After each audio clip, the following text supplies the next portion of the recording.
16वीं सदी 16th century के आखिर में हिंदुस्तान की आबादी 15 करोड़ के लगभग थी।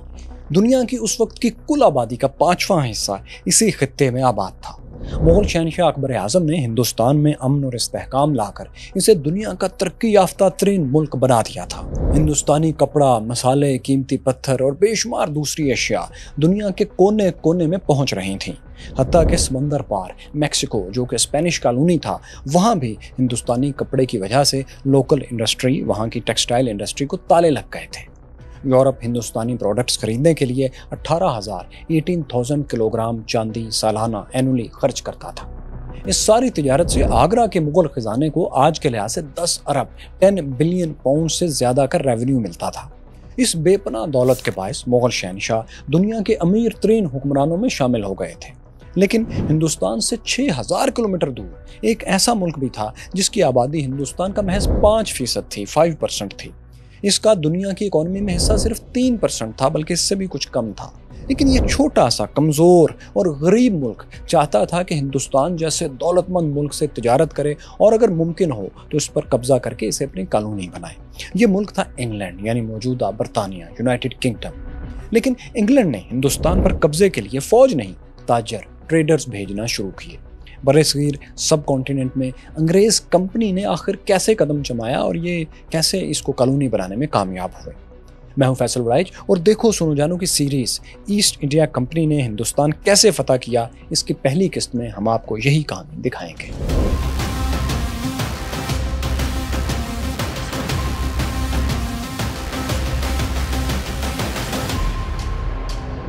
मैक्यूरस फेलोज हिंदुस्तानी इकोनॉमी पर कब्जे की अंग्रेजी ख्वाहिश के पीछे उस दौर के हालात का बड़ा हाथ था। 16th सेंचुरी यानी 1500 से 1599 का अरसा वो दौर था जिसमें यूरोपीय ताकतों के दरमियान कॉलोनीज बनाने और समंदरी तिजारत, ट्रेड मोनोपोली के लिए भरपूर मुकाबला हो रहा था। इस मुकाबले को स्पेन और पुर्तगाल लीड कर रहे थे। इन दोनों मुल्कों ने साउथ अमेरिका में बड़ी बड़ी एम्पायर्स कायम कर ली थी। नेटिव अमेरिकन जिनके पास जदीद हथियार, मॉडर्न वेपन्स नहीं थे, उनका बेदर्दी से सफाया कर दिया गया था। साउथ अमेरिका से, जनूबी अमेरिका से सोने, चांदी, हीरे जवाहरात के अंबार यूरोप मुंतकिल हो रहे थे। नीदरलैंड और फ्रांस भी समंदरी तिजारत से खूब फायदा उठा रहे थे। सिर्फ एक मुल्क बरतानिया, इंग्लैंड ऐसा था जिसे अभी तक इस बहती गंगा में हाथ धोने का मौका नहीं मिला था। इस लूट मार का उसे चांस नहीं मिल पाया था। इसकी कुछ अहम वजूहात थी। पहली वजह यह थी कि 16th सेंचुरी में जब यूरोप के ज़्यादातर ममालिक कैथोलिक थे तो बरतानिया ने उनके बरक्स क्रिश्चियनिटी का प्रोटेस्टेंट फ़िरका कबूल कर लिया था। प्रोटेस्टेंट फ़िरका वो ग्रुप था जिसने मसीही कैथोलिक पोप की अथॉरिटी को चैलेंज किया था। इसकी ज़्यादा तफसील बाय द वे हम इस डॉक्यूमेंट्री में दिखा चुके हैं, आई बटन में इसका लिंक भी मौजूद है। तो खैर, बरतानिया ने जब प्रोटेस्टेंट मजहबी ख्यालात को अपना लिया तो रोम के कैथोलिक चर्च ने बरतानिया का बाइकआउट कर दिया। चर्च के दबाव में बहुत से दीगर यूरोपीय ममालिक ने भी अंग्रेज़ों से तिजारती ताल्लुकात मुनक़ता कर दिए। स्पेन, जो कि कैथोलिक यूरोप की बहुत बड़ी ताकत था, उसके साथ बरतानिया की लड़ाइयाँ शुरू हो गईं। दोनों एक दूसरे के तिजारती जहाज़ लूटने लगे। जल्दी सूरत हाल ये हो गई कि बरतानिया की यूरोप से तिजारत ना होने के बराबर रह गई। यूरोप में सिर्फ सल्तनत उस्मानिया थी, ऑटोमन एम्पायर थी, जो बरतानिया से अब ट्रेड कर रही थी। अंग्रेज़ ताजर उस्मानी कंट्रोल वाले शाम की बंदरगाहों से हिंदुस्तानी सामान और इंडोनेशिया के मसाला जात खरीदते थे। लेकिन इस तिजारत की खामी ये थी कि ये सामान बहुत से ब्रोकर्स के हाथों से होता हुआ अंग्रेज़ों तक पहुंचता था। ये ब्रोकर्स यानी मिडलमैन अपने मुनाफे के लिए कीमतें 3-4 गुना बढ़ा दिया करते थे। इस तरह अंग्रेज़ ताजरों का मुनाफा कम हो जाता था। जाहिर है वो बरतानिया ले जाकर बहुत ज़्यादा प्रॉफिट अब उन्हीं चीज़ों पर नहीं कमा सकते थे जो उन्होंने पहले से बहुत महंगे दामों खरीदी हैं। इनके मुकाबले में डच यानी नीदरलैंड की कंपनीज इंडोनेशिया और हिंदुस्तान से बराह रास्त तिजारत करती थी।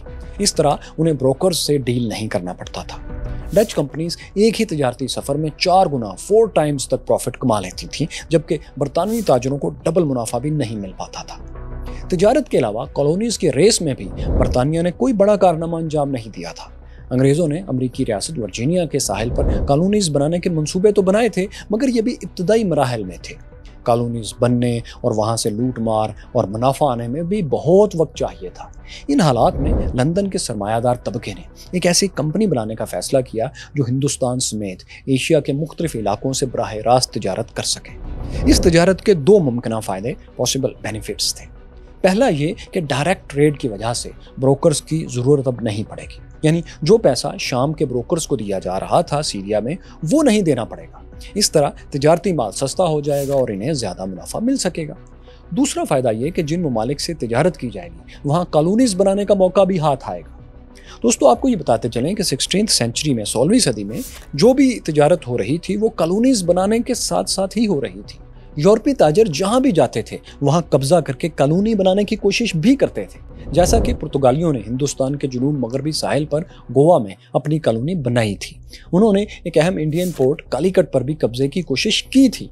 इसीलिए यूरोप में ट्रेड का दूसरा मतलब कॉलोनाइजेशन ही था, नौबादियाती निज़ाम ही था।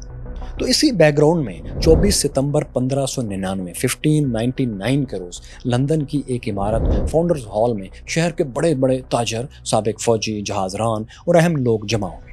इस मीटिंग को शहर का एक अहम सरकारी ओहदेदार सर थॉमस मैथ लीड कर रहा था।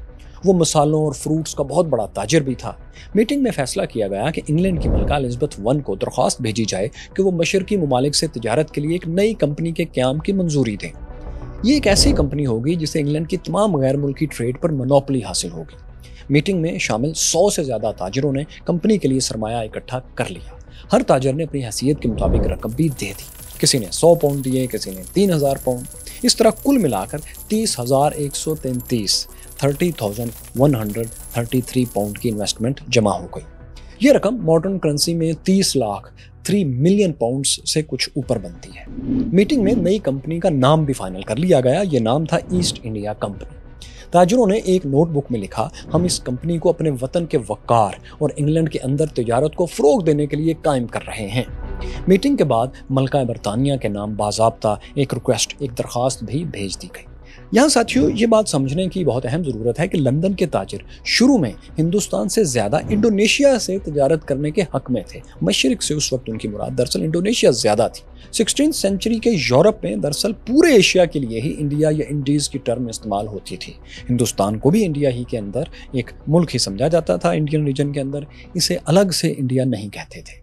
इंडीज़ की टर्म पर ही इंडोनेशिया को ईस्ट इंडीज़ कहा जाता था। मसालों की तिजारत में ये दुनिया का नंबर 1 उस वक्त इलाका था। हम आपको दिखा चुके हैं कि डच कंपनीज पहले ही से इस इलाके से तिजारत कर रही थी। इसीलिए ईस्ट इंडिया कंपनी ने भी मलका से इब्तदाई तौर पर इंडोनेशिया में ही तिजारत की इजाज़त मांगी थी। हिंदुस्तान का इलाका इस जगह बाद में आया। फाउंडर्स हॉल मीटिंग साथियों 16वीं सेंचुरी के आखिरी बरस में हुई थी। अगला बरस यानी 1600 1600 17वीं सदी 17th सेंचुरी का आगाज़ था। उस साल के आखिरी रोज़ 31 दिसंबर को मलका ने कंपनी के लिए इजाज़तनामा रॉयल चार्टर जारी कर दिया। East India company, British east India company कायम हो चुकी थी सरकारी तौर पर। रॉयल चार्टर में नई कंपनी को हैरत अंगेज़ रायतें, रिलैक्सेशंस दी गई थी। इसकी पहली 6 मरतबा की बहरी ट्रेड पर हर किस्म की कस्टम ड्यूटी माफ़ कर दी गई थी, यानी 6 बहरी टूर्स पर। ईस्ट इंडिया कंपनी को 15 साल तक इंडोनेशिया में तिजारत पर मुकम्मल मोनोपोली भी दे दी गई थी, यानी इस दौरान कोई और बरतानवी कंपनी वहां तिजारत नहीं कर सकती थी। लेकिन इस चार्टर की सबसे अहम शिक ये थी कि ईस्ट इंडिया कंपनी अपने तिजारती दायराकार वाले इलाकों में अपनी हुकूमतें भी बना सकती थी और फौज भी भर्ती कर सकती थी। यानी जैसा कि हमने आपको कहा था कि यूरोप में ट्रेड का मतलब ही कॉलोनाइजेशन था, तो इसी तरह ईस्ट इंडिया कंपनी को पहले दिन कॉलोनीज बनाने की इजाज़त मिल गई। फिर देखिए कि जो पहला जहाज़ ईस्ट इंडिया कंपनी ने तिजारत के लिए इस्तेमाल किया वो भी पायरेट्स का जहाज़ था, यानी लूट मार और कब्जे की ख्वाहिश ईस्ट इंडिया कंपनी की बुनियादों में शामिल थी, उनकी ज़रूरतों में शामिल थी।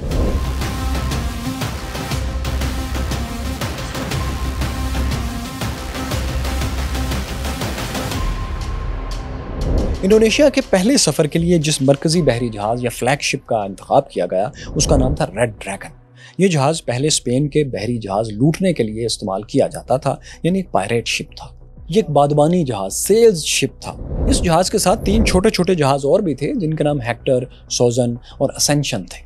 13 फरवरी 1601 की सुबह ये चारों जहाज़ लंदन के दरिया थेम्स में तैरते हुए बरतानवी बंदरगाह डोवर की तरफ बढ़े। यहाँ से उन्होंने खुले समंदर में दाखिल होकर इंडोनेशिया की तरफ जाना था। इस बेड़े का कप्तान एक मशहूर अंग्रेज जहाज़रान सर जेम्स लंकास्टर था। इस सफ़र में एक ऐसा लम्हा भी आया जिसे बहुत से लोगों ने बुरा शगुन समझा। वो ये कि डोवर पहुँचने से पहले ही ये जहाज़ फंस गए। वो इस तरह कि हवा रुक गई और बादबानी जहाज़ों के लिए तैरना मुश्किल हो गया। चारों जहाज़ लंगर डालकर हवा चलने का इंतज़ार करते रहे। ये इंतज़ार तवील होते होते 2 माह तक फैल गया। یعنی وہ بالکل مایوسی کے قریب تھے جب کہ اتنی ہوا چلنا شروع ہوئی کہ بادبان جہازوں کو کھینچ سکے۔ چاروں جہاز 2 ماہ بعد ڈوور کے راستے کھلے سمندر میں داخل ہوئے اور انڈونیشیا کی جانب تیرنے لگے۔ دوستو، ایسٹ انڈیا کمپنی کا یہ پہلا تجارتی سفر 2.5 سال میں مکمل ہوا۔ کمپنی کے جہازوں نے انڈونیشیا کے جزیرے آچے سے بڑے پیمانے پر مسالہ جات خریدے۔ پھر واپس برطانیہ آتے ہوئے انہوں نے ایک پرتگالی بحری جہاز جس پر مسالے لدے ہوئے تھے اسے لوٹا بھی۔ چاروں جہاز جون 1603 میں واپس برطانیہ پہنچے تو ان پر 900 ٹن وزنی مسالے لدے ہوئے تھے۔ ان مسالوں کی فروخت سے کمپنی کو 300% 300% منافع ہوا۔ اس سفر کی کامیابی کے ساتھ ہی ایسٹ انڈیا کمپنی اپنے پیروں پر یوں کھڑی ہو گئی کہ اب وہ اپنے تجارتی اخراجات بھی خود برداشت کر سکتی تھی اور شیئر ہولڈرز کو بھرپور منافع بھی دلا سکتی تھی۔ لیکن انگریزوں کے اس پہلے تجارتی سفر نے ایک بہت بڑا نقصان بھی کر دیا۔ وہ یہ کہ ان کے ٹریڈ رائیولز، خاص طور پر ڈچ، چوکنے ہو گئے۔ انڈونیشیا میں انگریزوں کی آمد سے انہیں اپنی منوپلی خطرے میں نظر آنے لگی۔ چنانچہ 1602 میں ڈچ کمپنیز نے مل کر اپنی الگ ڈچ ایسٹ انڈیا کمپنی بنا لی۔ اس زمانے میں ایسٹ انڈیا کمپنی نام رکھنا ایک رواج بن گیا تھا، کیونکہ یہ سب کمپنیز ایک ہی جگہ یعنی ایسٹ انڈیز یا انڈونیشیا کے علاقوں میں تجارت کرتی تھیں۔ تو اب یہ ہوا کہ ڈچ ایسٹ انڈیا کمپنی نے انڈونیشیا پر باقاعدہ قبضہ جمانا شروع کر دیا۔ کئی دہائیوں تک انگریزوں اور ڈچ فورسز میں انڈونیشیا کے لیے چھوٹی بڑی جنگیں بھی چلتی رہیں۔ انہی جنگوں کے دوران ایک بار تو ڈچ بحری جہازوں نے برطانیہ میں گھس کر لندن کے قریب بحری جہازوں کے کارخانے بھی تباہ کر ڈالے۔ ایسٹ انڈیز یعنی انڈونیشیا میں منوپلی کی جنگ آخرکار ڈچ ایسٹ انڈیا کمپنی نے ہی جیتی اور انگریزوں کو وہاں سے نکلنا پڑا۔ لیکن اس شکست سے بہت پہلے British East India company Hindustan میں داخل ہو چکی تھی۔ یہاں انڈونیشیا سے کہیں زیادہ دولت تھی، اتنی زیادہ دولت کہ انگریز ہندوستان کو سونے کی چڑیا کہنے لگے۔ لیکن اس سونے کی چڑیا کو قابو کرنا ان کے لیے آسان نہیں تھا۔ اس کی وجہ یہ تھی کہ ہندوستان کی فوج بہت طاقتور تھی۔ جب ایسٹ انڈیا کمپنی نے ٹریڈ شروع کی تھی تب ہندوستان کی طاقتور مغل امپائر کے پاس 40 لاکھ 4 ملین فوجی جوان تھے۔ یہ ساری فوج ظاہر ہے مغل شہنشاہ کی براہ راست کمان میں نہیں تھی، لیکن امپائر میں شامل تمام ریاستوں کی فورسز کو ملا کر اتنی بڑی فوج وہ جمع کر سکتے تھے۔ اس فوج کو شکست دینا انگریزوں کے بس کی بات نہیں تھی۔ انہیں ضرورت اس بات کی محسوس ہوئی کہ وہ بڑی ہوشیاری چالاکی سے عاجزی کا ناٹک کرتے ہوئے مغل شہنشاہ سے تجارت کا اجازت نامہ حاصل کر لیں۔ لیکن یہ کام بھی آسان ثابت نہیں ہوا۔ 28 اگست 1608 کے روز ایسٹ انڈیا کمپنی کا جہاز ہیکٹر موجودہ بھارتی ریاست گجرات کے ساحلی شہر سورت میں رکا۔ جہاز کا کپتان ولیم ہاکنز ہندوستانی سرزمین پر اترا اور ایک برس تک مختلف ہندوستانی شہروں کا جائزہ لیتے ہوئے آگرہ پہنچ گیا۔ اسے ترک زبان بھی بولنا آتی تھی جسے اس دور کے ہندوستان میں کافی لوگ سمجھتے تھے۔ اس وقت شہنشاہ اکبر زندہ نہیں تھے، ان کا 1605 میں انتقال ہو چکا تھا۔ اب ہندوستان پر ان کے بیٹے شہنشاہ جہانگیر کی حکومت تھی۔ ولیم ہاکنز آگرہ کے شاہی دربار میں پہنچا اور کسی طرح شہنشاہ جہانگیر سے ملاقات میں کامیاب ہو گیا۔ ولیم ہاکنز نے مغل شہنشاہ سے بات چیت کر کے ہندوستان میں تجارت کے مواقع کا جائزہ لینے کی کوشش کی، لیکن شہنشاہ نے اسے محض ایک کم تعلیم یافتہ افغان جہازران سمجھ کر ملاقات جلد ہی ختم کر دی۔ ہاکنز مزید کچھ عرصہ آگرہ میں شاہی مہمان رہا۔ اس نے ایک آرمینین مسیحی خاتون سے شادی بھی کر لی۔ آگرہ میں اپنے قیام کے دوران وہ مغل دربار اور ہندوستانی معاشرے کا غور سے جائزہ لیتا رہا۔ وہ جلد ہی اس نتیجے پر پہنچ گیا کہ ہندوستان کے لوگوں کے ساتھ نیٹو امریکنز والا سلوک یہ لوگ نہیں کر سکتے، یعنی ہندوستان میں لوگوں کا قتل عام کر کے ان کی جگہ پر کالونی بنانا، قبضہ کرنا ممکن نہیں تھا۔ چنانچہ اس نے خاموشی سے واپسی ہی میں خیریت جانی۔ وہ اپنے وطن انگلینڈ واپس لوٹ گیا۔ کچھ عرصے بعد ایک اور برطانوی جہاز گجرات میں ہندوستانی بندرگاہ سورت پہنچا، لیکن وہ بھی زیادہ دیر وہاں ٹھہر نہیں سکا۔ اس کی وجہ یہ تھی کہ سورت میں پرتگالی تاجر بھی آ چکے تھے۔ وہ برطانیہ کو اپنا ٹریڈ رائیول آپ جانتے ہیں سمجھتے تھے اور مغل دربار میں اب ان کا اچھا خاصا اثر و رسوخ ہو چکا تھا۔ انہوں نے شہر کے مغل افسروں سے کہہ کر برطانوی جہاز کو سورت سے نکلوا دیا۔ ایسٹ انڈیا کمپنی نے جب دیکھا کہ اس کے تاجروں کو ہندوستان سے تجارت کی اجازت نہیں مل رہی تو اس نے انگلینڈ کے شاہی دربار کا دروازہ کھٹکھٹایا۔ اس وقت ملکہ برطانیہ الزبتھ زندہ نہیں تھی، اب انگلینڈ کے تخت پر بادشاہ جیمز بیٹھے تھے۔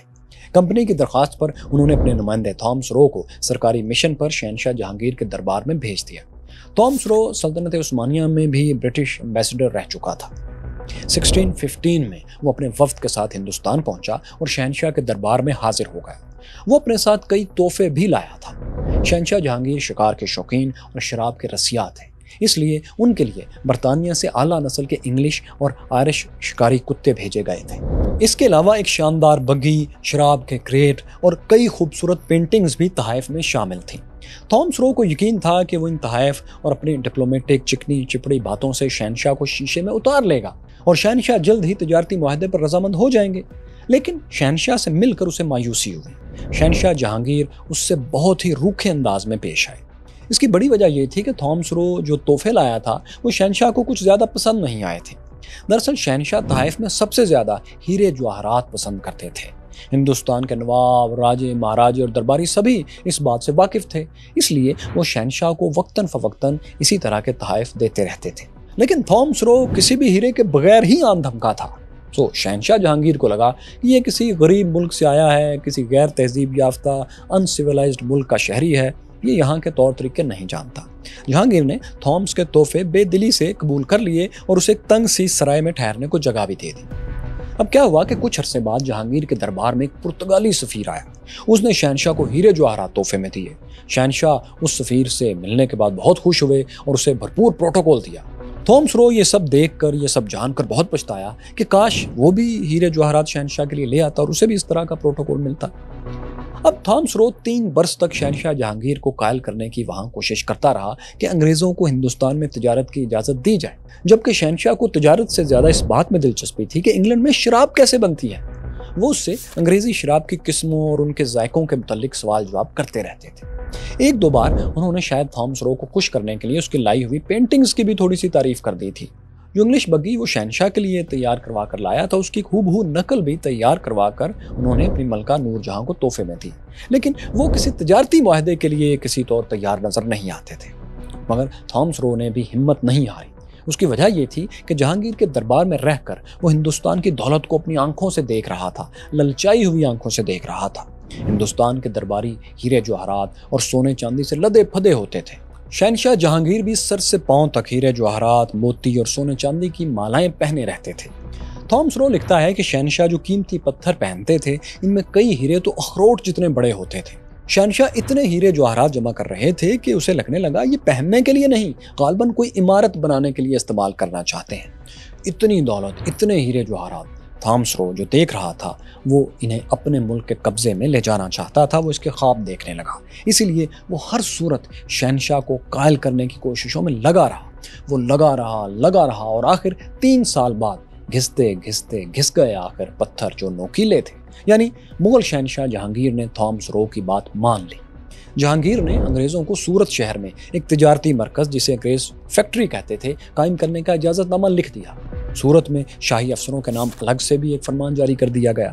شاہی اجازت نامہ ملنے کے ساتھ تھامس رو فخر سے سینہ پھلائے انگلینڈ لوٹ گیا۔ حالانکہ شہنشاہ نے کمپنی کو جو اجازت نامہ دیا تھا اس میں کوئی خاص تجارتی رعایتیں نہیں تھیں، یعنی کمپنی کو نہ ٹیکس پر کوئی چھوٹ تھی، نہ کوئی ٹریڈ مونوپلی کی یہاں پر اجازت تھی۔ وہ صرف عام تاجروں کی طرح ہی ہندوستان کی مارکیٹس میں خرید و فروخت کے لیے آ سکتے تھے، اس سے زیادہ کچھ نہیں تھا۔ لیکن تھامس رو کے لیے یہ اجازت نامہ ہی بہت بڑی کامیابی تھا، کیونکہ کم از کم انگریزوں کو ہندوستان میں قدم جمانے کی اجازت تو مل گئی تھی۔ لندن واپس پہنچ کر تھامس نے ایسٹ انڈیا کمپنی کے ڈائریکٹر سے ملاقات کی۔ اس نے انہیں جہانگیر کے شاہی فرمان دکھائے، ساتھ ہی اس نے انہیں ایک اہم مشورہ بھی دیا۔ اس نے کہا جنگ اور تجارت اس جگہ ساتھ ساتھ نہیں چل سکتے۔ تم ہندوستان میں جو فیکٹریاں بناؤ گے انہیں کلوں میں نہ بدلنا، حتیٰ کہ مغل تمہیں اس کی اجازت دے بھی دیں تو بھی ایسا مت کرنا۔ ہندوستان میں زمینی جنگیں لڑنا ایک حماقت ہوگی۔ اگر تم منافع ہی کمانا چاہتے ہو تو سمندر سے کماؤ، یعنی تجارت سے۔ دوسرے الفاظ میں تھامس نے خبردار کر دیا تھا کہ مغلوں کے خلاف ہتھیار اٹھانے کی غلطی نہ کرنا، ورنہ اس کا خمیازہ تمہیں بھگتنا پڑے گا۔ کمپنی کے ڈائریکٹرز نے اسے یقین دلایا کہ وہ ہندوستان میں کوئی گڑبڑ نہیں کریں گے، بس عاجزی سے، انکساری سے تجارت ہی کریں گے۔ یوں شہنشاہ جہانگیر کی اجازت سے سورت میں انگریزوں کی فیکٹری قائم ہو گئی۔ اس دوران ایسٹ انڈیا کمپنی نے جنوبی ہندوستان کی ساحلی ریاست گولکنڈہ، جو کہ مغلوں کی رائیول تھی، اس سے بھی ایک فیکٹری بنانے کی اجازت لے لی۔ یہ فیکٹری ساحلی علاقے مچھلی پٹنم میں قائم کی گئی تھی، جو کہ بھارتی ریاست آندھرا پردیش کا حصہ ہے۔ اس کے بعد مغل کنٹرول والے بنگال کے شہر پٹنہ میں بھی، جو کہ اب بھارتی ریاست بہار کا دارالحکومت ہے، وہاں بھی ایک فیکٹری بنائی گئی۔ اس فیکٹری کے ذریعے ہندوستان سے سالٹ پیٹر خرید کر انگلینڈ بھیجا جاتا تھا، جہاں اس سے پھر بارود بنتا تھا۔ ब्रिटिश ईस्ट इंडिया कंपनी ने हिंदुस्तान से साल्ट पीटर के अलावा टेक्सटाइल प्रोडक्ट्स यानी कपड़े और इसके अलावा मिर्चों और हीरों की तिजारत भी बड़े पैमाने पर शुरू कर दी। ये तिजारत इंडोनेशिया से मसालों की ट्रेड के मुकाबले में कहीं ज़्यादा मुनाफा बख्श साबित हुई। महज 15-20 बरस के अरसे में यानी 1630 की दहाई 1630s में ईस्ट इंडिया कंपनी हिंदुस्तान से 1 मिलियन पाउंड की मिर्चें सालाना इंपोर्ट कर रही थी। ये मिर्चें उसने इटली और मिडिल ईस्ट में बेचना भी शुरू कर दी। हालांकि अंग्रेज पहले इसी रास्ते से खुद मिर्चें खरीदा करते थे, अब उल्टा वो उन्हीं जगहों में अपना सामान ज्यादा मुनाफे पर बेचना शुरू हो गए थे। अगले 30 वर्ष में 30 ईयर्स में वो सालाना कपड़े के 2.5 लाख पीसेस भी इंपोर्ट करने लगे। कंपनी की बढ़ती हुई तिजारत की शोहरत जल्द ही यूरोप भर में फैल गई। सैकड़ों गैर मुल्की इन्वेस्टर्स ने भी कंपनी के स्टॉक्स खरीदना शुरू कर दिए। हालांकि पहले यही इन्वेस्टर्स इसी कंपनी में पैसा लगाने को घाटे का सौदा समझ रहे थे, लेकिन अब ये सब माजी के किस्से थे। नई हकीकत ये थी कि कंपनी के शेयर्स धड़ाधड़ फरोख्त हो रहे थे। हिंदुस्तान से कमाई हुई बेपनाह दौलत से ईस्ट इंडिया कंपनी ने लंदन की लीडन हॉल स्ट्रीट पर एक मकान खरीदा। इस मकान को बाद में तोड़कर शानदार इमारत की शक्ल दे दी गई। ये इमारत कंपनी का हेडक्वार्टर थी, जिसे ईस्ट इंडिया हाउस का नाम दिया गया। इसके अलावा कंपनी ने अपनी दौलत का फायदा उठाकर हिंदुस्तान में अपनी कुछ फैक्ट्रियों की किलाबंदी भी शुरू कर दी। हालांकि शुरू में वो थॉमस रो के मशवरों के मुताबिक किले नहीं बना रहे थे, ताहम फौरी तौर पर हिंदुस्तान में भी इन किलाबंदियों को किसी मुकामी हुक्मरान ने या मुगल बादशाह ने अपने लिए खतरा नहीं समझा और इन्हें चैलेंज भी नहीं किया। हिंदुस्तान की इसी बेपरवाही ने, इसी लापरवाही ने ईस्ट इंडिया कंपनी की ताकत में बहुत इजाफा किया। कंपनी की पावर और दौलत तो बढ़ ही रही थी, लेकिन इसके यूरोपीय राइवल्स भी यहाँ पर मौजूद थे। इनमें सबसे अहम पुर्तगाली थे। उस वक्त पुर्तगाली यूरोप की एक बड़ी ताकत हुआ करते थे, खासतौर पर नेवल पावर। हिंदुस्तान में भी उनकी साहली कॉलोनीज मुगलों की आमद से भी पहले से कायम थी। इंडिया में पहली पुर्तगाली कॉलोनी 1510 में गोवा में कायम हुई थी, जबकि मुगल 15-16 वर्ष बाद 1526 में पानीपत की लड़ाई के बाद हिंदुस्तान के हुक्मरान बने थे। हम आपको वीडियो के शुरू में भी बता चुके हैं कि पुर्तगालियों ने कालीकट की बंदरगाह पर भी कब्जे की एक कोशिश की थी। इसके अलावा भी वो कुछ साहली इलाकों में अपने किले तामीर कर चुके थे। पुर्तगालियों की मौजूदगी में अंग्रेजों के लिए हिंदुस्तान पर कब्जा करना, कॉलोनी बनाना और खुलकर तिजारत करना काफी मुश्किल था। मगर फिर 1632 में एक ऐसा वाकया हुआ जिसने पुर्तगालियों की कमर तोड़ दी। पुर्तगालियों ने उस वक्त के मुगल शहनशाह शाहजहां की ताकत को चैलेंज कर दिया और इसका खुमियाजा उन्हें फौरी भुगतना पड़ा। हुआ यह था कि पुर्तगालियों ने बंगाल में दरिया हेगली के किनारे एक किला बना रखा था। वो शाही अफसरों को तंग कर रहे थे और इलाके में अपनी फौजी ताकत बढ़ा रहे थे। शहनशाह को मालूम हुआ कि पुर्तगाली आम हिंदुस्तानी शहरियों को जबरदस्ती कैद करके उनसे गुलामों की तरह काम लेने लग गए हैं। बहुत से लोगों को जबरदस्ती मसीही भी बनाया जा रहा है। इस सब को रोकने के लिए शहनशाह शाहजहां के हुक्म पर एक बड़ी मुगल फौज, जिसकी तादाद 1.5 लाख तक बताई जाती है, उसने हेगली के किले पर हमला कर दिया।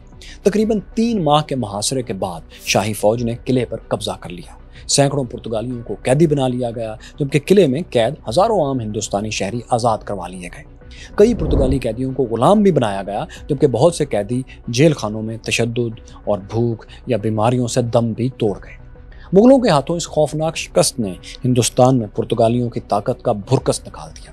इसके बाद वो गोवा समेत कुछ साहिली इलाकों पर तो काबिज रहे, लेकिन उन्होंने दोबारा मुगल पावर को चैलेंज करने की जरूरत नहीं की। पुर्तगालियों की शिकस्त का फायदा ईस्ट इंडिया कंपनी को भी हुआ, क्योंकि मैदान उनके लिए अब साफ हो गया था। पुर्तगालियों की शिकस्त के 2 वर्ष बाद 1634 में एक लैंडमार्क लम्हा आया। अंग्रेजों ने जनूबी हिंदुस्तान के साहिल पर एक किला बनाने की इजाज़त हासिल कर ली, लेकिन ये इजाज़त मुगलों से नहीं बल्कि साउथ इंडिया की एक रियासत विजयनगर से हासिल की गई थी।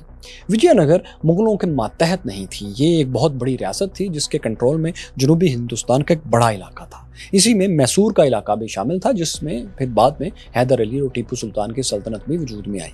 लेकिन 1634 के आसपास विजयनगर जवाल का शिकार होकर छोटी छोटी रियासतों में बंट गया था। मौजूदा तमिलनाडु का शहर विलोर इसी बची खुची रियासत का दारुल हुकूमत था। अंग्रेजों ने इसी मरती हुई रियासत से जनूबी साहिल पर किला बनाने की इजाज़त ले ली। ये किला जिस जगह तामीर किया जाना था, इसके करीब ही एक छोटा सा तामिल गांव था जहां मछेरे रहते थे। इस गांव का नाम था मद्रास पट्टनम। अंग्रेजों ने इसी गांव के करीब अपना किला तामीर किया, जिसे फोर्ट st जॉर्ज का नाम दिया गया। लेकिन इस किले के इर्द गिर्द जो आबादी बसना शुरू हुई थी, वो मछेरों के गांव के नाम से मद्रास ही कहलाई। यूं हिंदुस्तान का ये मशहूर ज़माना शहर मद्रास वजूद में आया, जिसे अब चेन्नई कहते हैं। मद्रास को हिंदुस्तान में अंग्रेज़ों की पहली बाकायदा कॉलोनी कहा जाए तो ये गलत नहीं होगा। ये शहर तेज़ी से तरक्की करता हुआ हिंदुस्तान में अंग्रेज़ों की अहम तरीन बंदरगाह बन गया। कुछ ही दहाइयों में इसकी आबादी चंद 100 से बढ़कर 40,000 तक पहुंच गई। मद्रास किले की तामीर के 27 बरस 27 ईयर्स के बाद अंग्रेज़ों को दूसरी कामयाबी मिली। उन्हें बम्बई, मौजूदा मुंबई भी मिल गया। ये जगह उन्हें किसी हिंदुस्तानी हुक्मरान ने नहीं दी थी, बल्कि बाकायदा जहेज़ में मिली थी। जी हाँ, जहेज़ में। हुआ ये कि 1661 में बरतानवी बादशाह चार्ल्स II की शादी पुर्तगाली शहजादी कैथरीन से हो गई। पुर्तगालियों ने जहेज़ में अंग्रेज़ों को मुंबई की बंदरगाह जो उनके कब्जे में थी वो दे दी। शहजादी के जहेज़ के सामान में बम्बई का नक्शा रखकर लंदन भेज दिया गया, लेकिन यह नक्शा रास्ते में कहीं खो गया। अब लंदन में हुकूमती अफसरान सर पकड़ कर बैठ गए कि ये बम्बई जो हमें जहेज़ में मिला है ये है कहाँ। कुछ अक्लमंद अंग्रेज़ दूर की कौड़ी लाए कि शायद ये जगह ब्राज़ील के करीब कहीं होगी, क्योंकि वो इलाका पुर्तगाल की मशहूर कॉलोनी था। बहरहाल ज़्यादा देर नहीं गुजरी और उन्हें मालूम हो गया कि असल में मुंबई कहाँ है। सो ये भी उन्हीं के कब्जे में आ गया। बरतानवी हुकूमत ने ये जगह भी अपनी ईस्ट इंडिया कंपनी के हवाले कर दी। अंग्रेज़ों ने बाद में यहाँ एक किला तामीर किया जिसे फोर्ट जॉर्ज का नाम दिया गया। ये नाम मद्रास के सेंट या एसटी जॉर्ज से मिलता जुलता ही है। मुंबई के ब्रिटिश कॉलोनी बनने के बाद ये जगह मद्रास ही की तरह तेजी से डेवलप होने लगी। 30 बरस के अंदर मुंबई की आबादी 60,000 तक पहुंच गई, 60,000। ये शहर हिंदुस्तान में ईस्ट इंडिया कंपनी की अहम तरीन नेवल बेस बन गया। इन किलों की तामीर से साथियों आप अच्छी तरह समझ सकते हैं कि 17वीं सदी के मिड तक ईस्ट इंडिया कंपनी हिंदुस्तान में अपने शहर बसाना शुरू हो चुकी थी। इन शहरों की हिफाजत के लिए किले बनाकर कुछ फौज और तोपें भी नस्ब कर चुकी थी। उसने मद्रास समेत कुछ शहरों में टकसाल लगाकर अपने सिक्के भी ढालना शुरू कर दिए थे। ये सिक्के उसके अपने शहरों में चलते थे और हिंदुस्तान के दूसरे इलाकों से आने वाले लोग हिंदुस्तानी करेंसी के एवज ये सिक्के लेकर उन शहरों में इस्तेमाल कर सकते थे। मुगल अंपायर के कई इलाके, खास तौर पर बंगाल में भी कंपनी की बहुत सी तिजारती फैक्ट्रियां बन चुकी थी। इसकी ताकत बहुत ज़्यादा स्टेब्लिश हो चुकी थी, लेकिन अभी ये ताकत इतनी नहीं थी कि वो पूरे हिंदुस्तान से मुगल शहनशाह से टक्कर ले सके। लेकिन कंपनी ने जोश में पुर्तगालियों से भी बड़ी गलती कर दी, बल्कि ब्लंडर कर दिया। उसने सोने के अंडे देने वाली मुर्गी को यानी हिंदुस्तान को एक ही बार ज़िबा करने की कोशिश की। कंपनी की फौज ने मुगल शहनशाह औरंगजेब आलमगीर के दौर में हिंदुस्तान पर हमला कर दिया। ताकतवर अंपायर से कमज़ोर ब्रिटिश कंपनी ने आखिर झगड़ा क्यों मोल लिया था। मुगल शहनशाह जो उस वक्त मराठों से भी नबर्द आज़मा थे, उन्होंने अंग्रेज़ी फ़ौज को कैसे जवाब दिया। हिंदुस्तान में फ्रांसीसियों ने अंग्रेज़ों से कैसे मुकाबला किया।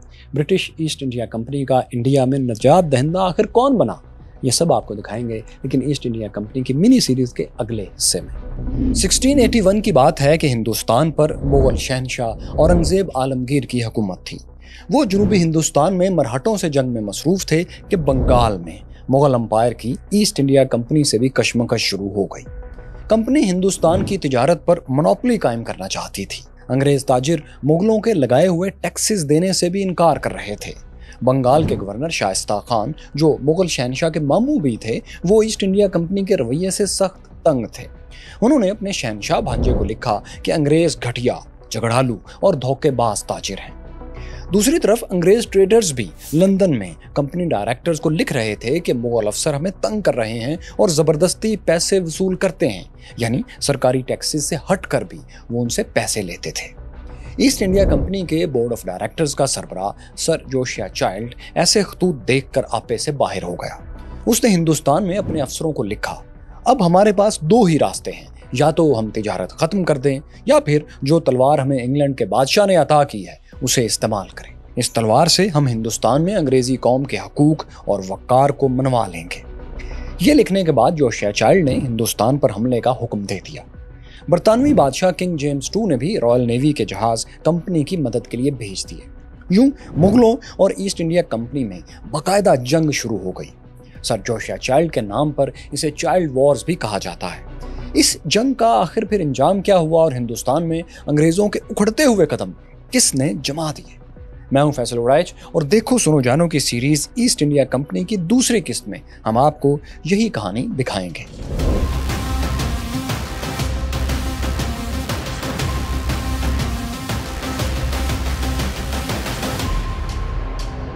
1686 में लंदन से 19 बहरी जहाज़ों का एक बेड़ा जिस पर 200 तोपें और 600 फौजी थे, लंदन से बंगाल पहुंच गया।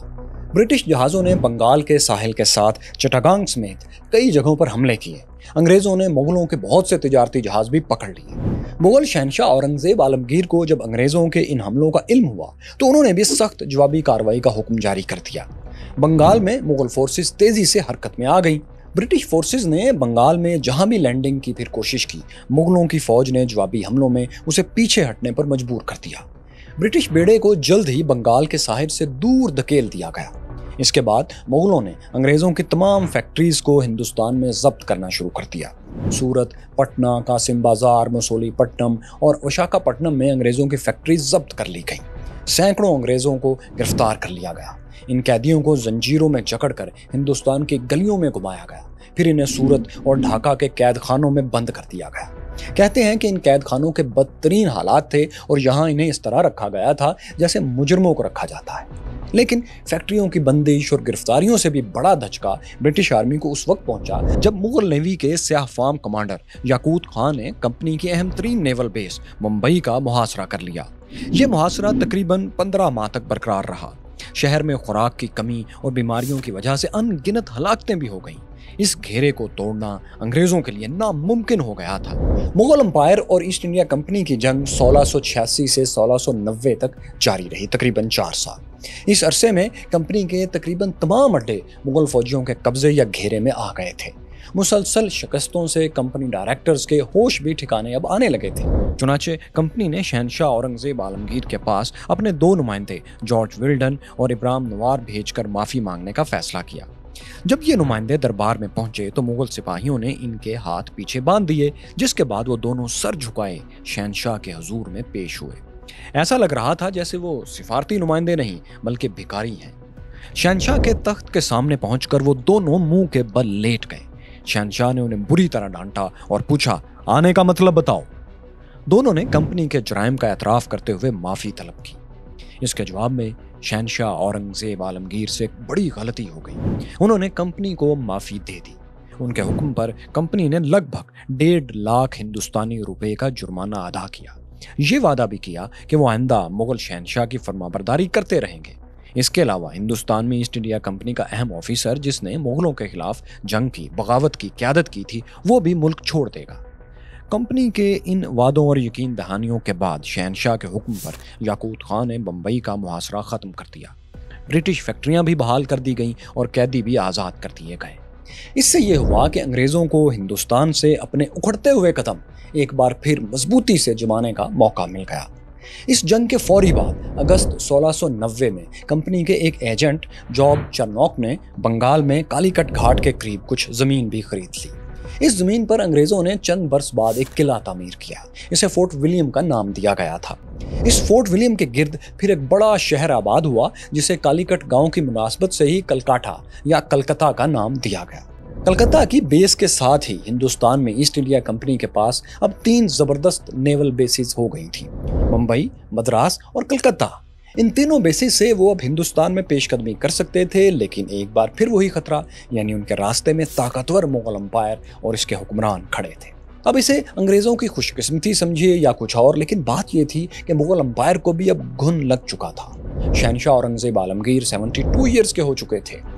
जनूबी हिंदुस्तान में मरहट्टा बगावत के बायस मुगल अंपायर पर औरंगजेब की गिरफ्त भी कमज़ोर पड़ने लगी थी। ईस्ट इंडिया कंपनी को अपनी बदतरीन शिकस्त के सिर्फ चंद बरस बाद ही मुगलों की इस कमजोरी का अंदाजा हो गया था। इसी का फायदा उठाते हुए उन्होंने एक बार फिर मुगलों से बदतमीजी वाला रवैया अपना लिया।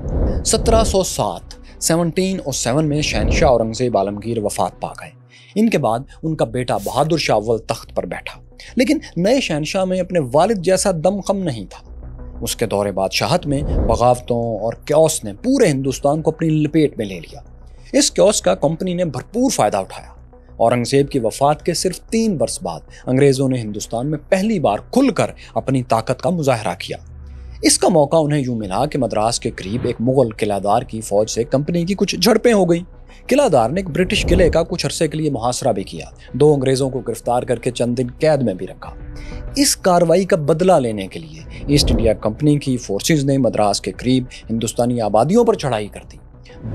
52 कस्बात और देहात में लूट मार मचाई गई। फसलों को तबाह कर दिया गया। खवातीन और बच्चों को बेदर्दी से कत्ल किया गया। इस हमले से इलाके में अंग्रेजों की धाक बैठ गई और मुकामी हुक्मरान उनसे दबने लगे। लंदन में कंपनी डायरेक्टर्स को इस कार्रवाई का इल्म हुआ तो वो बहुत खुश हुए।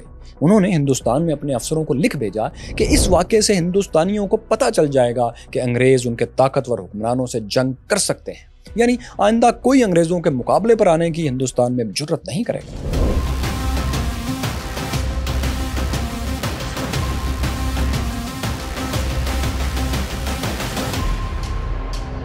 जब मद्रास में ये सब हो रहा था तो उधर बंगाल के नए गवर्नर मुर्शद कुली खान को भी अंग्रेजों से शिकायत हो गई।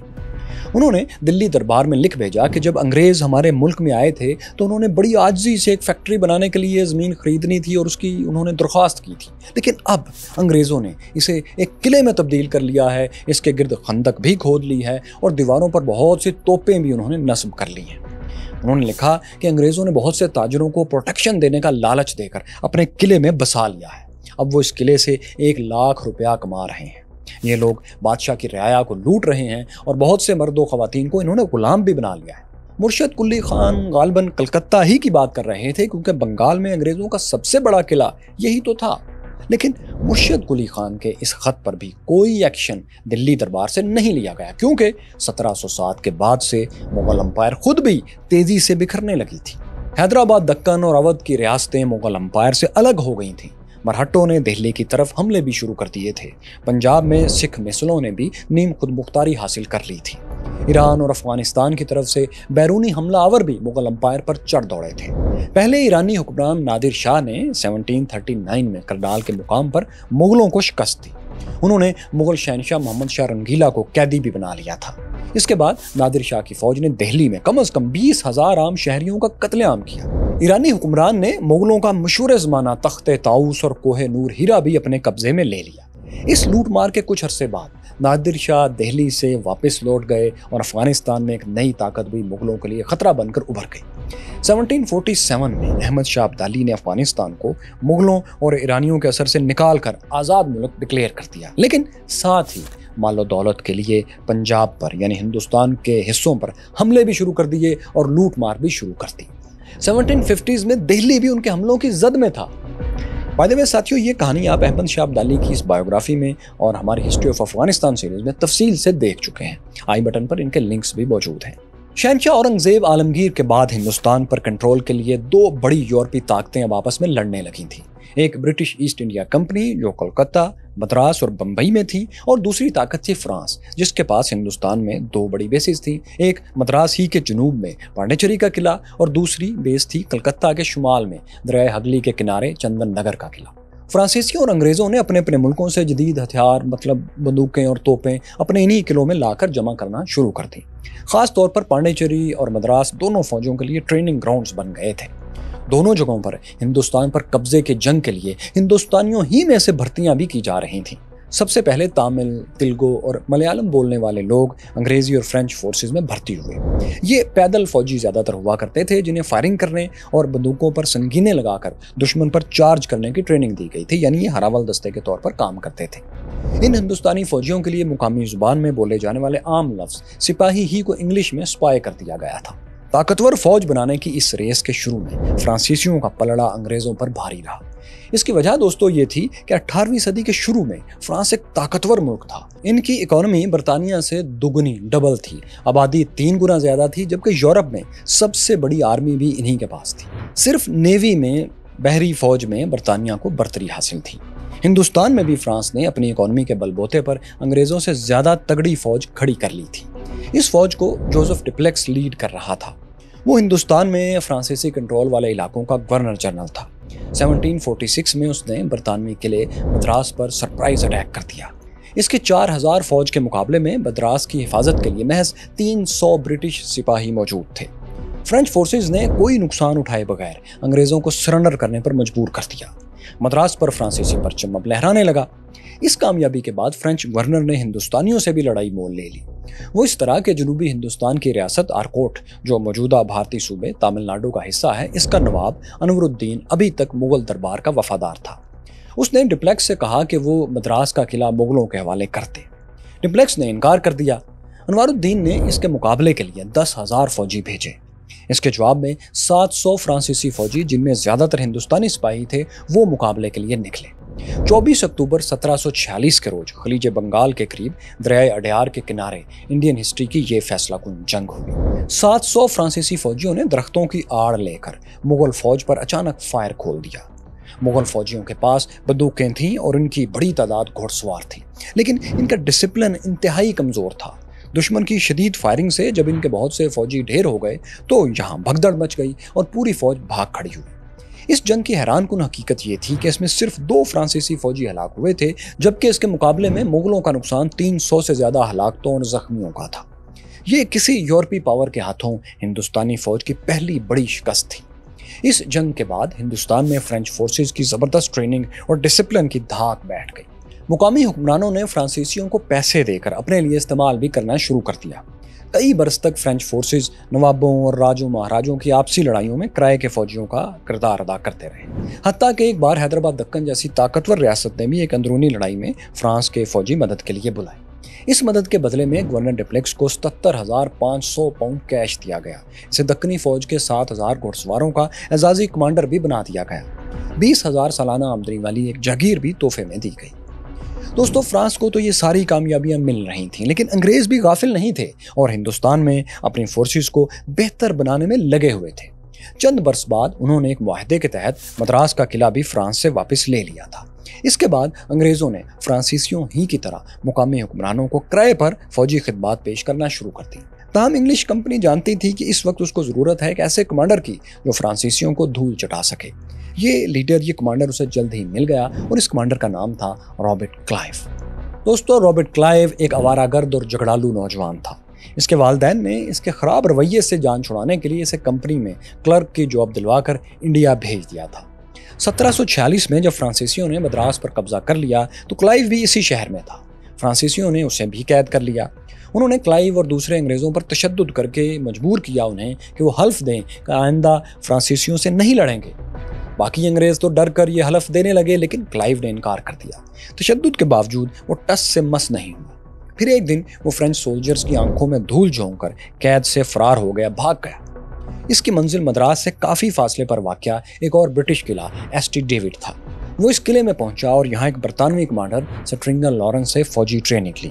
کلائیو ہوشیار نوجوان تھا، وہ جلد ہی ملٹری ٹیکٹکس کا بھی ماہر ہو گیا اور اسے فوج میں لیفٹیننٹ بنا دیا گیا۔ 1751 میں کلائیو کو اپنی صلاحیتیں دکھانے کا ایک نادر موقع ملا۔ فرانسیسی فورسز نے کچھ ہندوستانی اتحادیوں سے مل کر آرکوٹ قلعے کا محاصرہ کر لیا تھا۔ قلعے والوں نے انگریزوں سے مدد مانگی، لیکن مسئلہ یہ تھا کہ موسم بہت خراب تھا۔ فوج کو مونسون کی برستی بارش سے گزر کر قلعے تک پہنچنا تھا۔ اس موقع پر جب دوسرے افسر اس مہم کی قیادت سے ہچکچا رہے تھے، کلائیو نے اپنی خدمات پیش کر دی۔ وہ صرف 500 سپاہیوں کے ساتھ رات کے اندھیرے میں طوفانی بارش کا مقابلہ کرتے ہوئے آرکوٹ پہنچ گیا۔ اس نے جاتے ہی محاصرہ کرنے والی فورسز پر حلہ بول دیا۔ دشمن کی تعداد انگریزی فوج سے کہیں زیادہ تھی، لیکن بارش اور تاریکی میں فرینچ کمانڈرز کو نظر ہی نہیں آیا کہ ایک چھوٹی سی برٹش فورس ان پر حملہ آور ہے۔ وہ اسے ایک بڑی فوج کی ابتدائی کارروائی سمجھتے ہوئے پسپا ہو گئے۔ یوں آرکوٹ انگریزوں کے حامی نواب محمد علی خان کے قبضے میں رہا۔ دوستو، کلائیو کو بظاہر ایک چھوٹی سی یہ فتح ملی تھی، لیکن اس کا اثر بہت بڑا تھا۔ اس وکٹری نے ہندوستان میں انگریزوں کا مورال پھر سے بلند کر دیا۔ اگلا سال کلائیو کے لیے مزید فتوحات لے کر آیا۔ 1752 میں کلائیو اور اس کے سرپرست جنرل سٹرنگل لارنس نے مدراس پر ایک فرینچ حملہ ناکام بنایا۔ اس کے بعد اس نے مزید کچھ لڑائیاں لڑ کر آرکوٹ اور ٹرچنوپلے کے قلعوں کو فرانسیسی حملوں سے مکمل محفوظ بنا دیا۔ لیکن کلائیو کو سب سے بڑی کامیابی ملی 13 جون 1752 کے روز۔ اس دن ٹرچنوپلے کے قریب فرینچ کمانڈر جاکس لا نے رابرٹ کلائیو کے سامنے سرنڈر کر دیا۔ 785 فرینچ نیشنلز اور ان کے 2000 ہندوستانی سپاہی انگریزوں کے قیدی بن گئے۔ مائی کیورس فیلوز، رابرٹ کلائیو کی زبردست فتوحات نے ہندوستان میں انگریزوں کے اکھڑتے ہوئے قدم پھر سے جما دیے تھے۔ وہ حقیقت میں انگریزوں کا نجات دہندہ ثابت ہو رہا تھا۔ اس کی کامیابیوں کو فرینچ گورنر جنرل ڈپلیکس روکنے میں ناکام رہا تھا، اسی لیے فرانسیسیوں نے اسے گورنر کے عہدے سے برطرف کر کے واپس پیرس بھیج دیا۔ ادھر لارڈ کلائیو بھی اپنی فوجی مہمات کی وجہ سے بہت دولت کما چکا تھا۔ اس نے بھی ریٹائر ہو کر انگلینڈ کی راہ لی اور وہاں جا کر پارلیمنٹ کا رکن بن گیا۔ ڈپلیکس اور لارڈ کلائیو کے ہندوستان سے ہٹنے کے بعد انگریزوں اور فرانسیسیوں میں کچھ دیر امن کی فضا رہی، لیکن یہ ایک عارضی پیس تھا، ایک عارضی سکون تھا۔ 1755 में एक ऐसा वाक़या हुआ जिसने बरतानिया, फ्रांस और हिंदुस्तान की तारीख बदल दी। जंग के शोले फिर भड़क उठे, लेकिन ये वाक़या हिंदुस्तान से हज़ारों किलोमीटर दूर फ्रांस में पेश आया था। ये वाक़या क्या था?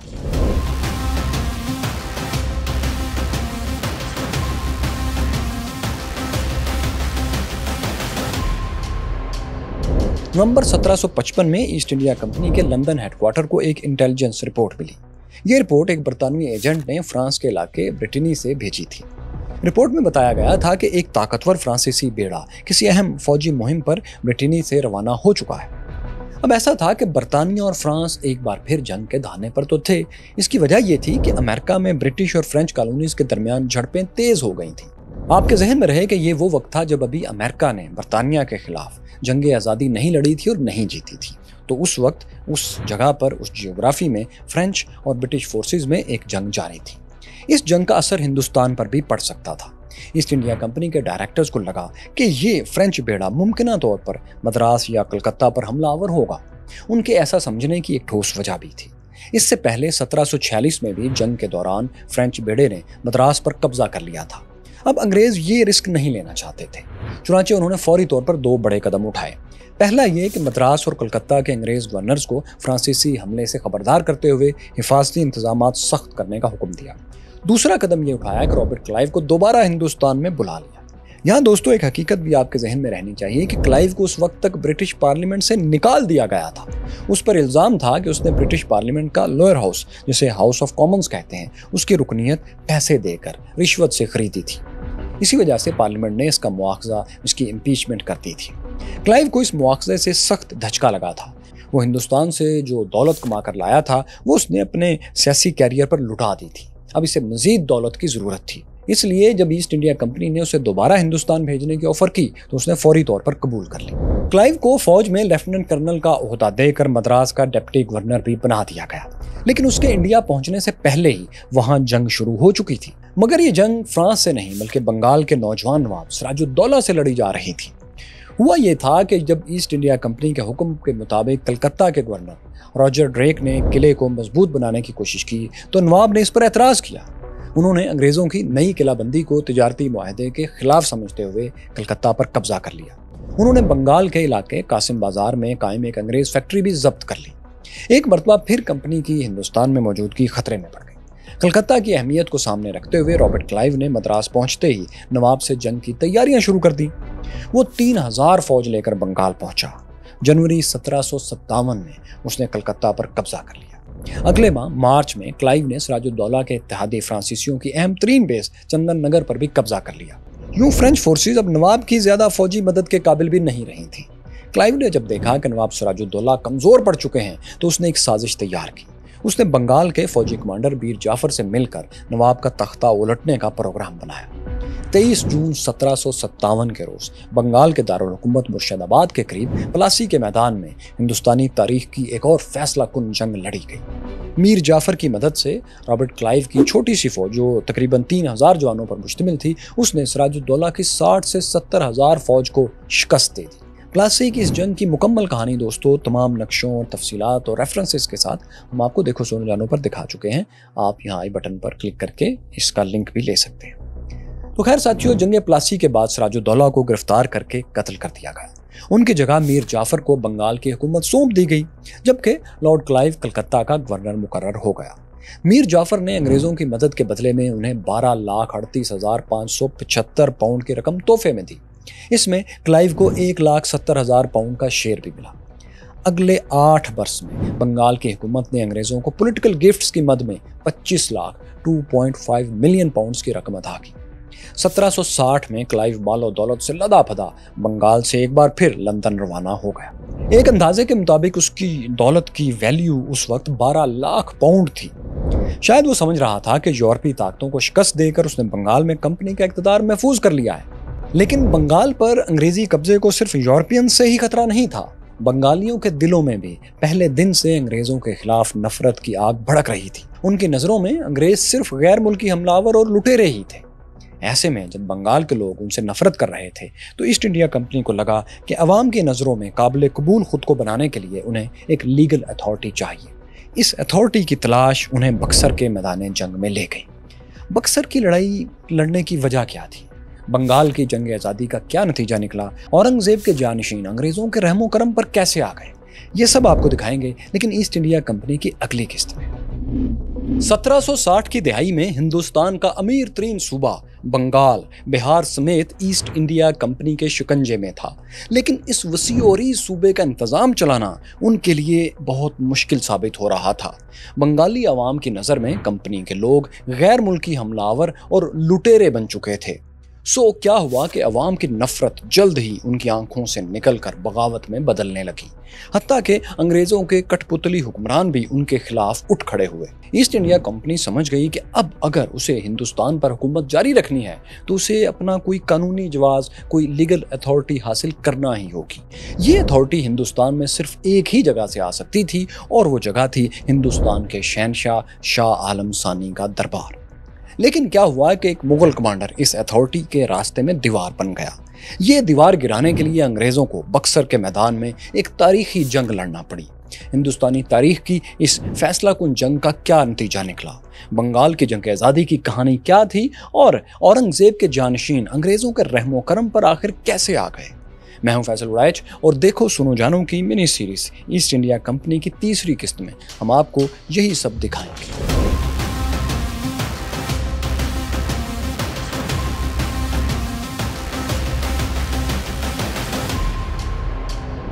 अंग्रेजों ने 1757 में प्लासी की जंग जीतने के बाद बंगाल में लूटमार शुरू कर दी थी। कहने को तो बंगाल का हुक्मरान नवाब मीर जाफर था, लेकिन वो महज नाम का नवाब था। बंगाल के असल हुक्मरान अंग्रेज थे जो इस खित्ते के तमाम वसाइल निचोड़ने में लगे हुए थे। अंग्रेजों ने बंगाल में 400 तिजारती चौकियां, ट्रेडिंग पोस्ट कायम कर ली थी। ब्रिटिश ताजिर हर किस्म के टैक्स और कस्टम ड्यूटीज से आज़ाद थे। वो बंगाली अफसरों की तजलील करते थे और मार्केट्स में अपने मुकाबिल बंगाली ताजिरों की दुकानें और गोदाम लूट लेते थे, बंद करवा देते थे।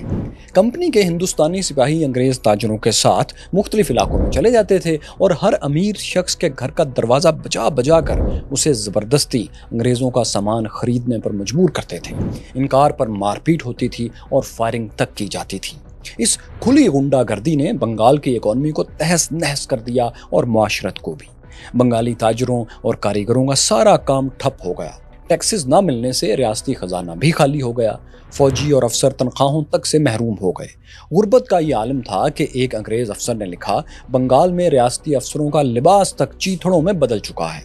अंग्रेजी जुबान में हिंदुस्तानी जुबानों का पहला लफ्ज़ जो शामिल हुआ वो लूट था, जो इसी अंग्रेज़ों की लूट खसूट की वजह से शामिल हुआ था। लेकिन बंगाल में साथियों अंधी लूट मचाने के बावजूद अंग्रेज फिर भी मुतमईन नहीं थे। मीर जाफर ने कंपनी से बंगाल की हुकूमत के बदले में बहुत सी दौलत देने के वादे किए थे।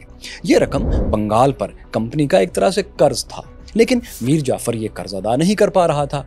अंग्रेज़ों ने ये सूरत हाल देखी तो जुलाई 1760 में मीर जाफर को हटाकर उसके दामाद मीर कासिम को मुर्शदाबाद में बंगाल का नवाब बना दिया गया। मीर जाफर को कलकत्ता ले जाकर एक हवेली में कैद कर दिया गया। लेकिन अंग्रेज़ों ने मीर जाफर के तजर्बे से एक सबक अब तक सीख लिया था। वो ये कि बंगाल के नवाब को अवाम की नज़र में काबिल कबूल बनाना बहुत ही ज़रूरी है। इसकी वजह ये थी कि मीर जाफर को बंगाली अवाम ने कभी दिल से अपना हुक्मरान तस्लीम नहीं किया था।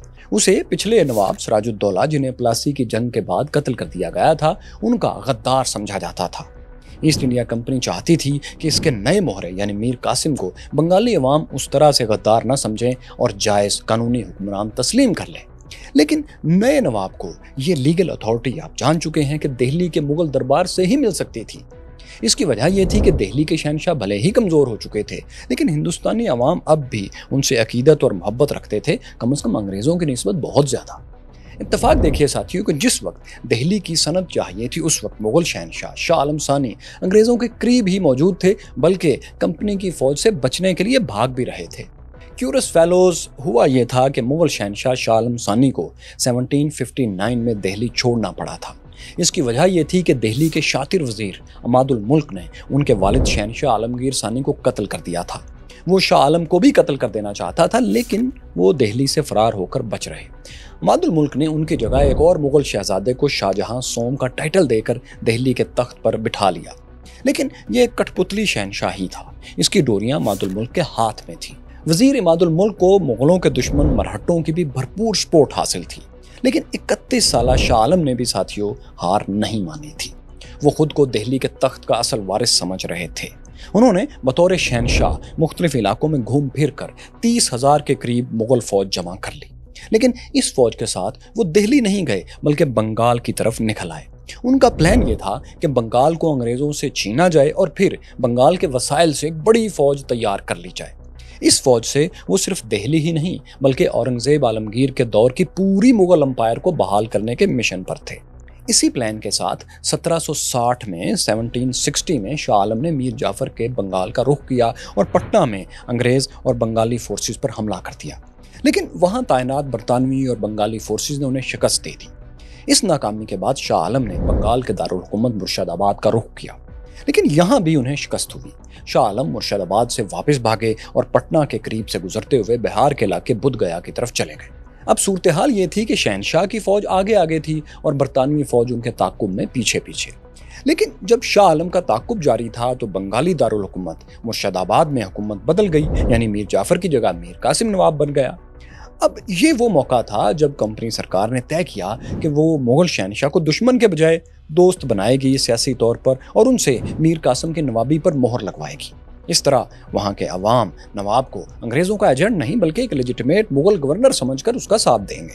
यूं अंग्रेज़ों को अवामी बगावत का सामना नहीं करना पड़ेगा।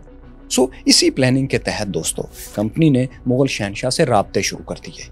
शाह आलम सानी उस वक्त बुध गया के करीब ही किसी जगह ठहरे हुए थे। उनकी हालत बहुत ही पतली हो चुकी थी। मुसलसल दरबदरी और शिकस्तों ने उनके पल्ले सवाए पुरखों की साख के कुछ नहीं छोड़ा था। वो खुद भी उन दिनों अंग्रेज़ों से किसी किस्म की डील चाहते थे कि उन्हें कुछ वक्त मिल सके। अंग्रेज़ों ने शाह आलम सानी से राब्ता किया और उन्हें पूरे शाही प्रोटोकॉल के साथ पटना शहर में लेकर आए। यहाँ मीर कासिम को भी बुला लिया गया। मुगल शहनशाह को पटना में अंग्रेज़ों की सबसे बड़ी फैक्ट्री में ले जाया गया।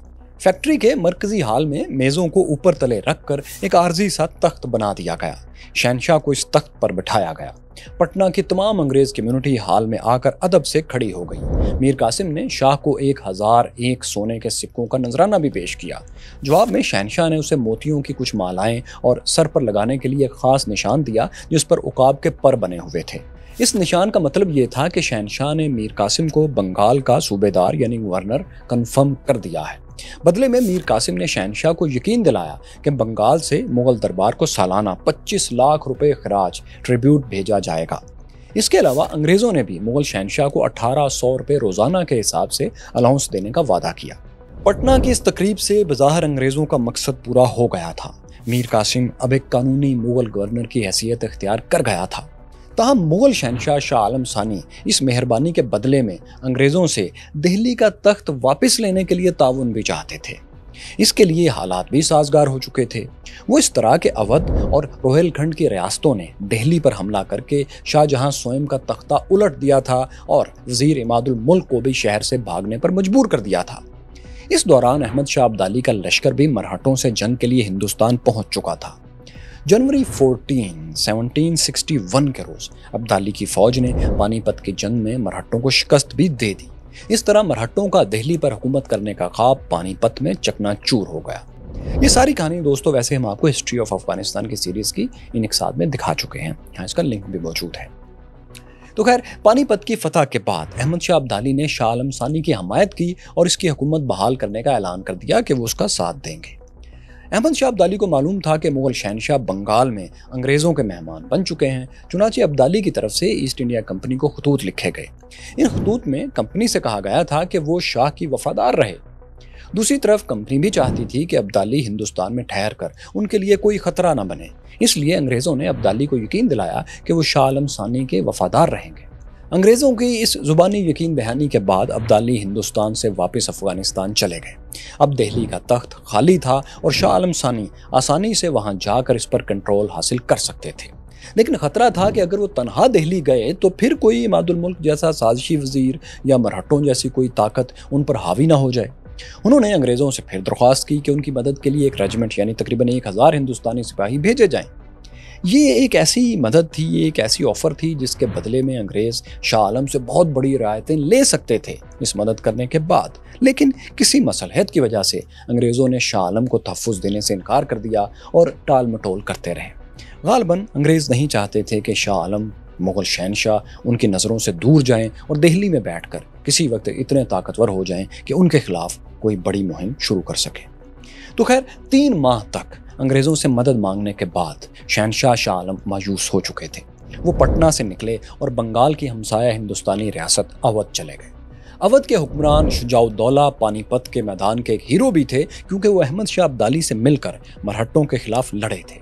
انہی شجاع الدولہ نے مغل شہنشاہ کو اپنے ہاں ویلکم کہا اور اس کے بدلے میں شہنشاہ نے انہیں وزیر اعظم بنا دیا اور یہ نواب وزیر کہلانے لگے۔ یعنی ایسٹ انڈیا کمپنی کے انگریزوں کو جو فائدہ مل سکتا تھا وہ نواب وزیر لے گئے اور انگریز وہ فائدہ لینے میں ناکام رہے۔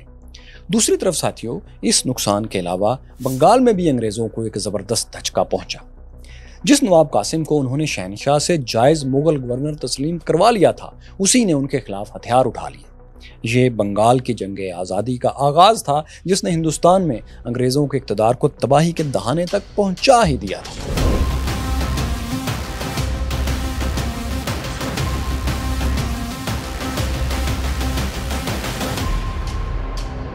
دوستوں، میر قاسم کہنے کو تو انگریزوں کے ہی مہرے تھے، مگر انہیں حکومتی معاملات میں کمپنی کی مداخلت اور برٹش تاجروں کی لوٹ مار بالکل پسند نہیں تھی۔ نواب بنتے ہی انہوں نے اپنا دارالحکومت مرشد آباد سے 300 کلومیٹر دور ایک پرانے مغل قلعے مونگیر میں شفٹ کر دیا۔ اس طرح وہ برٹش افسروں سے دور رہ کر بنگال کو آزادانہ گورن کرنے کی کوشش کرنے لگے۔ انہوں نے کلکتہ کے گورنر کو خطوط لکھ کر کہا کہ کمپنی لوٹ مار بند کر دے، لیکن انگریز کہاں ماننے والے تھے۔ ان کی لوٹ مار اسی طرح جاری رہی۔ مجبوراً میر قاسم کو خود ایکشن لینا پڑا۔ نواب کے حکم پر بنگالی فوج نے انگریزوں کی کشتیاں اور تجارتی مال ضبط کرنا شروع کر دیا۔ کمپنی کے ہندوستانی سپاہی جب یہ ضبط شدہ مال واپس لینے کے لیے آتے تو بنگالی فوجی ان پر گولیاں برساتے۔ میر قاسم نے پٹنہ فیکٹری کے انگریز انچارج ولیم ایلیس سمیت بہت سے انگریزوں کو قیدی بھی بنا لیا تھا۔ اس کا بدلہ لینے کے لیے کلکتہ میں برٹش اتھارٹیز نے نواب قاسم کے خلاف اعلان جنگ کر دیا۔ برٹش فورسز نے قدم آگے بڑھائے اور مرشد آباد پر قبضہ کر لیا اور ساتھ ہی قید سے نکال کر میر جعفر کو دوبارہ نواب ڈکلیئر کر دیا۔ اس کے بعد انہوں نے ادوا نالہ کے مقام پر بنگالی فورسز کو فیصلہ کن شکست بھی دی۔ اس لڑائی میں 15,000 بنگالی مارے گئے۔ میر قاسم کو مونگیر میں اس شکست کی خبر ملی تو انہوں نے اپنی قید میں 45 انگریزوں کو قتل کر دیا۔ اس کے بعد اپنی بچی کھچی فوج، سامان اور فیملی کو ساتھ لے کر وہ اودھ چلے آئے۔ یہاں مہمان شہنشاہ شاہ عالم ثانی اور نواب شجاع الدولہ نے میر قاسم کو خوش آمدید کہا۔ ادھر سے انگریزوں کے خلاف مزاحمت کی کمان پانی پت کے ویٹرن کمانڈر شجاع الدولہ نے سنبھال لی۔ انہوں نے کلکتہ کے برٹش گورنر کو دھمکی آمیز خط لکھا۔ انہوں نے لکھا، تم لوگ احسان فراموش غیر ملکی ہو، تم نے جائز لیجیٹیمیٹ مغل نظام حکومت سے بغاوت کی ہے اور اس کے کچھ حصوں پر غاصبانہ قبضہ کر لیا ہے۔ یہ علاقے واپس کر دو اور ہمارے حکومتی معاملات میں مداخلت بھی بند کر دو۔ اپنے اصلی کام یعنی تجارت کی طرف، ٹریڈنگ کی طرف لوٹ جاؤ، ورنہ ہم سے لڑنے کے لیے تیار رہو۔ کمپنی نے اس خط کے جواب میں میجر ہیکٹر منرو کی کمان میں فوج روانہ کر دی۔ یہ آر پار کی لڑائی ہونے والی تھی جس میں فیصلہ ہونا تھا کہ ایسٹ انڈیا کمپنی کا دھڑن تختہ ہوگا یا مغل امپائر کا رہا صاحب بھرم بھی ختم ہو جائے گا۔ شجاع الدولہ نے انگریزوں سے جنگ کے لیے مختلف اندازوں کے مطابق 40,000 سے 1.5 لاکھ تک کا مغل لشکر تیار کیا۔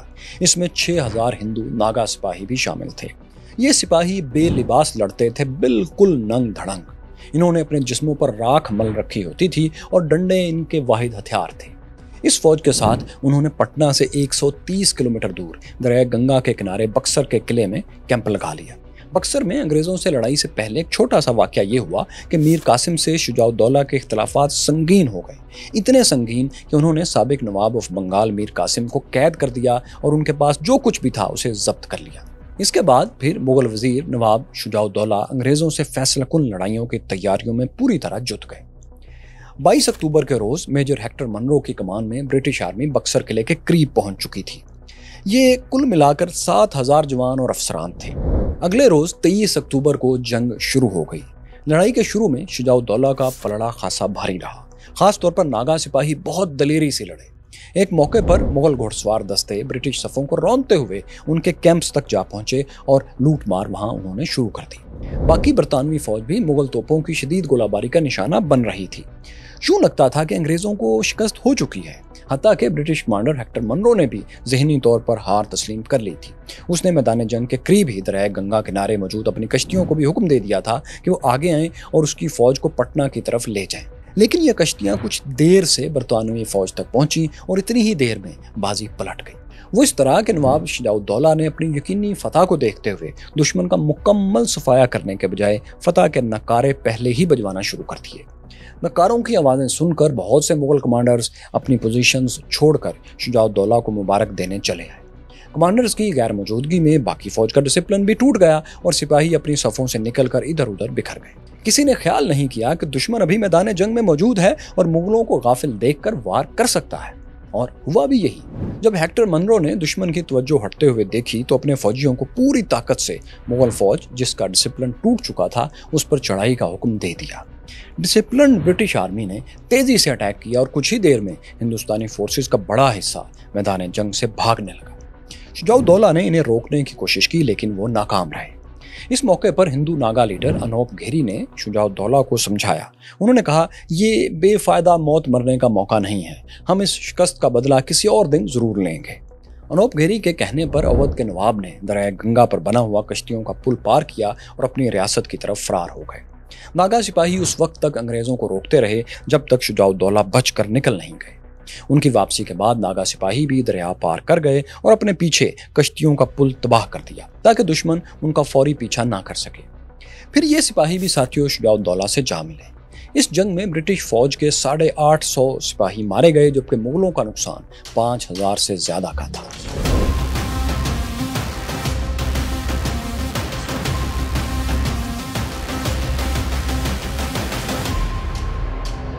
साथियों, बक्सर की लड़ाई अंग्रेजों की फैसला कुन फतह थी।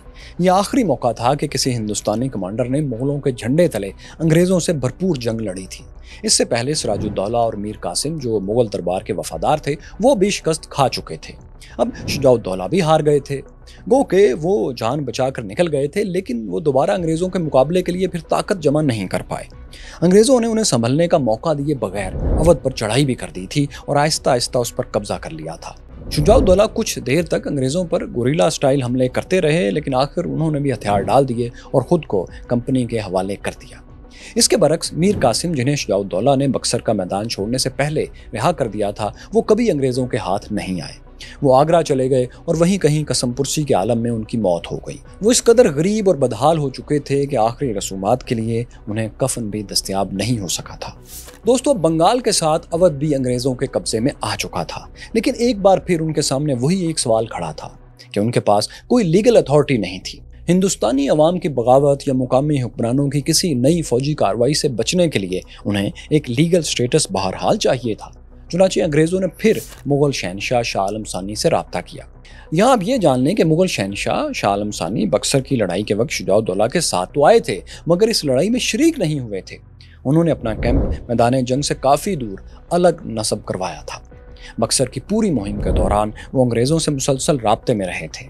फतह के बाद अंग्रेज़ अफसरों ने मुगल शहनशाह से उनके कैंप में मुलाकातें भी की थीं। कुछ अरसे बाद उन्हें रियासत अवध, जो अब कंपनी के कब्जे में थी, इसके शहर इलाहाबाद मुंतकिल कर दिया गया था। शाह आलम सानी को शहर के एक पुराने मुगल किले में ठहराया गया था, जो कि शहनशाह अकबर के ज़माने में तामीर किया गया था। इस किले में कंपनी का सबसे अहम नुमाइंदा उनसे मिलने के लिए भी आया था और यह नुमाइंदा था रॉबर्ट क्लाइव। जी हाँ, रॉबर्ट क्लाइव, जो सिराजुद्दौला को हराने के बाद 1760 में बंगाल छोड़ गया था, वो लौट आया था। कंपनी के बंगाल में कैओस को कंट्रोल करने के लिए उसे दोबारा कलकत्ता का गवर्नर बनाकर भेज दिया गया था। कलकत्ता आते हुए रास्ते में मद्रास के साहिल पर उसे हेक्टर मनरो की फतह की खबर मिल गई थी। उसने फौरी तौर पर लंदन में अपने एजेंट्स को पैगाम भेज दिया कि इस फतह की खबर आम होने से पहले कंपनी के शेयर्स खरीद लो। इसकी वजह यह थी कि बंगाल की जंग आज़ादी, पटना में अंग्रेज़ कैदियों के कत्लेआम और शुजाउद्दौला के हमले की खबरों के बायस कंपनी के शेयर्स की कीमतें बुरी तरह गिर चुकी थीं। सो क्या हुआ कि रॉबर्ट क्लाइव के एजेंट्स ने इंतहाई सस्ते दामों वहां जाकर ये शेयर्स खरीद लिए। यूं ही लंदन में इसके बाद बक्सर विक्ट्री की खबर फैली, कंपनी के शेयर्स की कीमतें आसमान को छूने लगीं और लॉर्ड क्लाइव के एजेंट्स ने ये शेयर बेच दिए और कई गुना प्रॉफिट कमा लिया। साथ ही रॉबर्ट क्लाइव ने बक्सर की फतह से मुनाफा तो खूब कमाया, लेकिन इसके साथ उसने कंपनी की लीगल अथॉरिटी का मसला भी हल कर दिया। वो यूं कि क्लाइव समझ गया था कि कंपनी कितने भी कठपुतली नवाब ले आए, अवाम उसे हिंदुस्तान का जायज़ हुक्मरान या उस इलाके का जायज़ गवर्नर नहीं मानेंगे। अवामी मुखालफत की वजह से अंग्रेज़ों के अपने मोहरे ही उनके खिलाफ आखिरकार खड़े हो जाएंगे, जैसा कि मीर कासिम के मामले में हो चुका था। चुनांचे लॉर्ड क्लाइव ने एक प्लान बनाया। उसने कंपनी डायरेक्टर्स को लिखा कि अगर दौलत और इस्तेहकाम, स्टेबिलिटी ही कंपनी का मकसद है तो फिर एक ही तरीका है, वो ये कि हम खुद नवाब बन जाएं, यानी मीर जाफ़र और मीर कासिम जैसे मोहरों की जगह ऐसा कानूनी बंदोबस्त किया जाए कि मुगल शहनशाह के नाम पर हम खुद हुकूमत करें। कंपनी के डायरेक्टर्स ने क्लाइव की ये तजवीज़ कबूल कर ली और उसे काम करने के लिए कहा। इस तजवीज़ पर अमल के लिए रॉबर्ट क्लाइव मद्रास से कलकत्ता पहुंचा और वहां से फौरी तौर पर इलाहाबाद के लिए रवाना हो गया। अगस्त 1765 में इलाहाबाद में शाह आलम सानी और रॉबर्ट क्लाइव के दरमियान मुज़ाकरात हुए।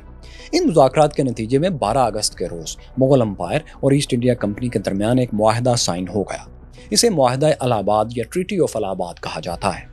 इस ट्रीटी के तहत मुगल अम्पायर के 2 सूबे बंगाल और बिहार, जो पहले नवाब ऑफ बंगाल के मातहत एक ही रियासत थे, वो कंपनी के कंट्रोल में चले गए। कंपनी इन सूबों के इंतजामी मामलात चला सकती थी और इसके 2 करोड़ अवाम से टैक्स भी वसूल कर सकती थी। इस इख्तियार को मुगल दरबार में दीवानी कहा जाता था। दीवानी का इख्तियार मिलने का मतलब ये था कि अब ईस्ट इंडिया कंपनी मुगल शहनशाह के कारिंदे की हैसियत इख्तियार कर गई थी। हिंदुस्तान का कोई शहरी इसके इख्तियार को चैलेंज नहीं कर सकता था। अंग्रेज़ों को हिंदुस्तान में जिस लीगल अथॉरिटी की तलाश थी, वो आखिरकार उन्हें रॉबर्ट क्लाइव के जरिए मिल गई थी। कहते हैं कि अंग्रेज़ों ने जब बंगाल और बिहार का कंट्रोल संभाला तो शुरू में उनके पास महज 250 क्लर्क और 20,000 हिंदुस्तानी सिपाही थे, यानी इस मैन पावर के साथ वो 2 करोड़ लोगों पर हुकूमत करने के काबिल हो गए थे। मुगलों से मुआहदे के अलावा अंग्रेज़ों ने शुजाउद्दौला को अवध के हुक्मरान की हैसियत से भी बहाल कर दिया, लेकिन अब वो भी अंग्रेज़ों के मोहरे ही थे। अंग्रेज़ों ने इलाहाबाद और उसके इर्द गिर्द के कुछ इलाकों को अवध से अलग करके उनकी आमदनी शहनशाह के कंट्रोल में भी दे दी।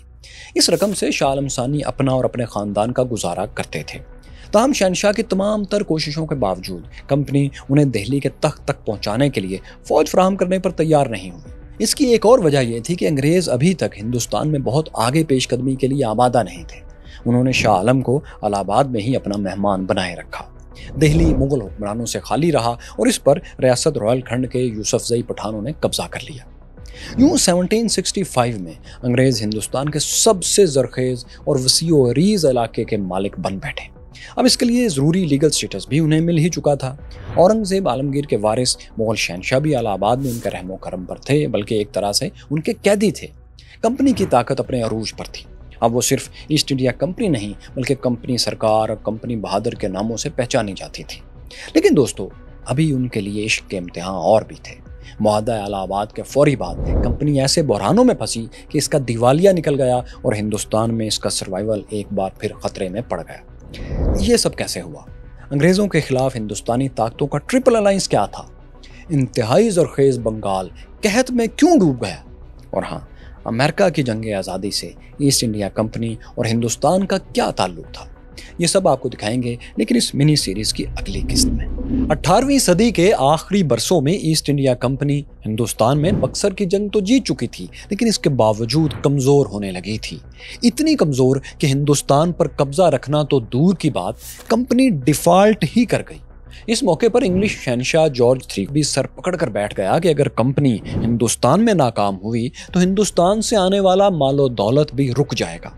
अगर ये रुक गया तो ब्रिटिश एम्पायर भी डिफ़ॉल्ट कर जाएगी। कंपनी को बचाना ब्रिटिश एम्पायर के लिए अपनी ज़िंदगी का मसला बन गया। दूसरी तरफ हिंदुस्तान में मरहटे, सुल्तान टीपू और निज़ाम हैदराबाद इकट्ठे होकर अंग्रेज़ों के खिलाफ लड़ने की तैयारी करने लगे, बिल्कुल ऐसे जैसे उन्हीं बरसों में 13 अमेरिकी कॉलोनीज जॉर्ज वाशिंगटन की क़यादत में ब्रिटिश एम्पायर के खिलाफ लड़ने लगी थी। 3 ताकतों का ये हिंदुस्तानी अलायंस फिर क्यों न बन सका? बंगाल का कहत क्यों ईस्ट इंडिया कंपनी के लिए मौत भी बना और फिर जिंदगी भी? मैं हूं फैसल उड़ाइच और देखो सुनो जानो की mini series east India company की चौथी किस्त में हम आपको यही सब दिखाएंगे।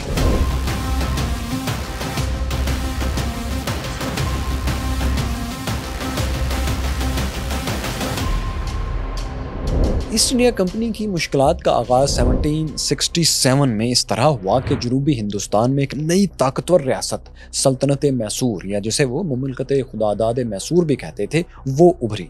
اس کے حکمران حیدر علی بڑے ایمبیشیس لیڈر تھے اور اپنی سلطنت کو بہت وسیع اور طاقتور بنانا چاہتے تھے۔ ان کا 17 سالہ بیٹا ٹیپو سلطان بھی اس مشن میں اپنے والد کے ساتھ تھا۔ دونوں باپ بیٹے اپنے وقت کے حساب سے ماڈرن آرمی کھڑی کرنا چاہتے تھے۔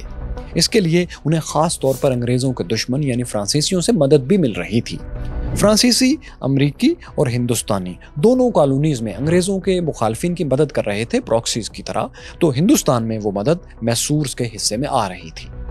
خیر ساتھیوں، فرانسیسی ہتھیاروں اور ملٹری ٹریننگ کی مدد سے ہی سلطان حیدر علی نے جلد ہی 50,000 جوانوں کی ایک طاقتور ماڈرن میسور آرمی تیار کر لی۔ اب یہ وہ فوج تھی جو ایسٹ انڈیا کمپنی کی ہندوستانی آرمی کے لیول کی فورس تیار ہو چکی تھی۔ پھر اس کے پاس اکوپمنٹ بھی بہتر تھا، یعنی میسور آرمی کے پاس راکٹس تک تھے جنہیں یہ اونٹوں پر لاد کر کم فاصلے سے اٹیک کر سکتے تھے۔ اس زبردست جنگی طاقت کے ساتھ سلطان حیدر علی اور ٹیپو سلطان نے 1767 میں ایسٹ انڈیا کمپنی کے خلاف اعلان جنگ کر دیا۔ دوستو، یہاں سے وہ لڑائیاں شروع ہوتی ہیں جنہیں فرسٹ اینگلو میسور وار کہا جاتا ہے۔ لڑائیوں کے سلسلے کے آغاز میں میسور نے انگریزوں کو خوب مار لگائی۔ ایک بار ٹیپو سلطان بڑے فوجی دستے کے ساتھ انگریزوں کے مدراس والے قلعے پر جا پہنچے۔ انہوں نے مدراس کے قریب ایس ٹی تھامس پر بنے انگریزوں کے بنگلے بھی جلا ڈالے۔ ان بنگلوں میں مدراس کے گورنر اور ان کی کونسل کے جو لوگ رہتے تھے وہ بہت مشکل سے جان بچا پائے، کیونکہ وہ بروقت قلعے کے اندر پہنچنے میں کامیاب ہو گئے تھے۔ البتہ اس لڑائی میں ٹیپو سلطان قلعہ فتح نہیں کر سکے، مگر دونوں گروپس میں جھڑپیں ختم نہیں ہوئیں۔ دونوں طرف سے حملے اور بچاؤ ہوتے رہے، اٹیکس اور کاؤنٹر اٹیکس ہوتے رہے، اور ان حملوں میں اکثر سلطنت میسور کا پلڑا بھاری رہتا تھا۔ ایسے میں انگریزوں سے فیصلہ کن جیت کے لیے ضروری تھا کہ سلطان حیدر علی انگریزوں کے قلعے مدراس پر قبضہ کر لیں اور انہیں بھگا دیں، یا پھر انگریز میسور کے مرکز سرنگا پٹم پر قبضہ کر کے میسور کی سلطنت کو ہی ختم کر دیں، یا وہاں کسی اپنے کٹھ پتلی حکمران کو بٹھا دیں۔ تو کیا ہوا کہ 1769 میں 1769 میں سلطان حیدر علی نے مدراس پر سرپرائز اٹیک کر کے فیصلہ کن شکست دینے کا فیصلہ کر لیا۔ یہ اٹیک ایک ایسے وقت میں ہونا تھا جب قلعے میں انگریزوں کی تعداد بہت کم تھی۔ غالباً سلطان کے پاس خفیہ اطلاع پہنچ چکی تھی کہ یہی حملے کا بہترین وقت ہے۔ سلطان نے چند ہزار چنے ہوئے بہادروں کو ساتھ لیا اور اچانک مدراس قلعے کی دیواروں کے باہر پہنچ گئے۔ انگریزوں نے یہ منظر دیکھا تو ان کے ہوش اڑ گئے، کیونکہ ان کے پاس ان کے مقابلے کی طاقت ہی نہیں تھی۔ اپنی یقینی شکست دیکھتے ہوئے انہوں نے سلطان کی برتری تسلیم کر لی اور صلح کی کچھ شرائط پیش کی جو کہ سلطان کی فیور میں تھی۔ سلطان کو بھی بغیر جنگ کے اپنے مطالبات تسلیم ہوتے نظر آئے تو انہوں نے قلعے پر قبضہ نہیں کیا، وہ صلح پر تیار ہو گئے۔ اس کے بعد پہلی اینگلو میسور وار ختم ہو گئی۔ 4 اپریل 1769 کے روز اس صلح کے معاہدے یعنی ٹریٹی آف مدراس پر دستخط ہو گئے۔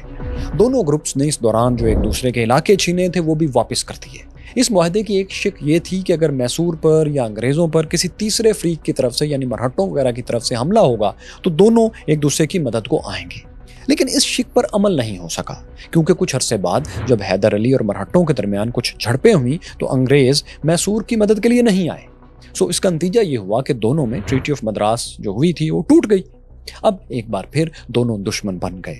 اب بس دیکھنا یہ تھا کہ کون پہلے کامیاب اٹیک کرتا ہے۔ لیکن اس سے پہلے کہ دونوں میں سے کوئی ایک وار کرتا، انگریزوں کے انڈر کنٹرول علاقے بنگال میں ان کے مس مینجمنٹ نے ایک بڑا حملہ کر دیا، یعنی کہ بنگال میں قحط پھیل گیا اور لاکھوں لوگ مارے گئے۔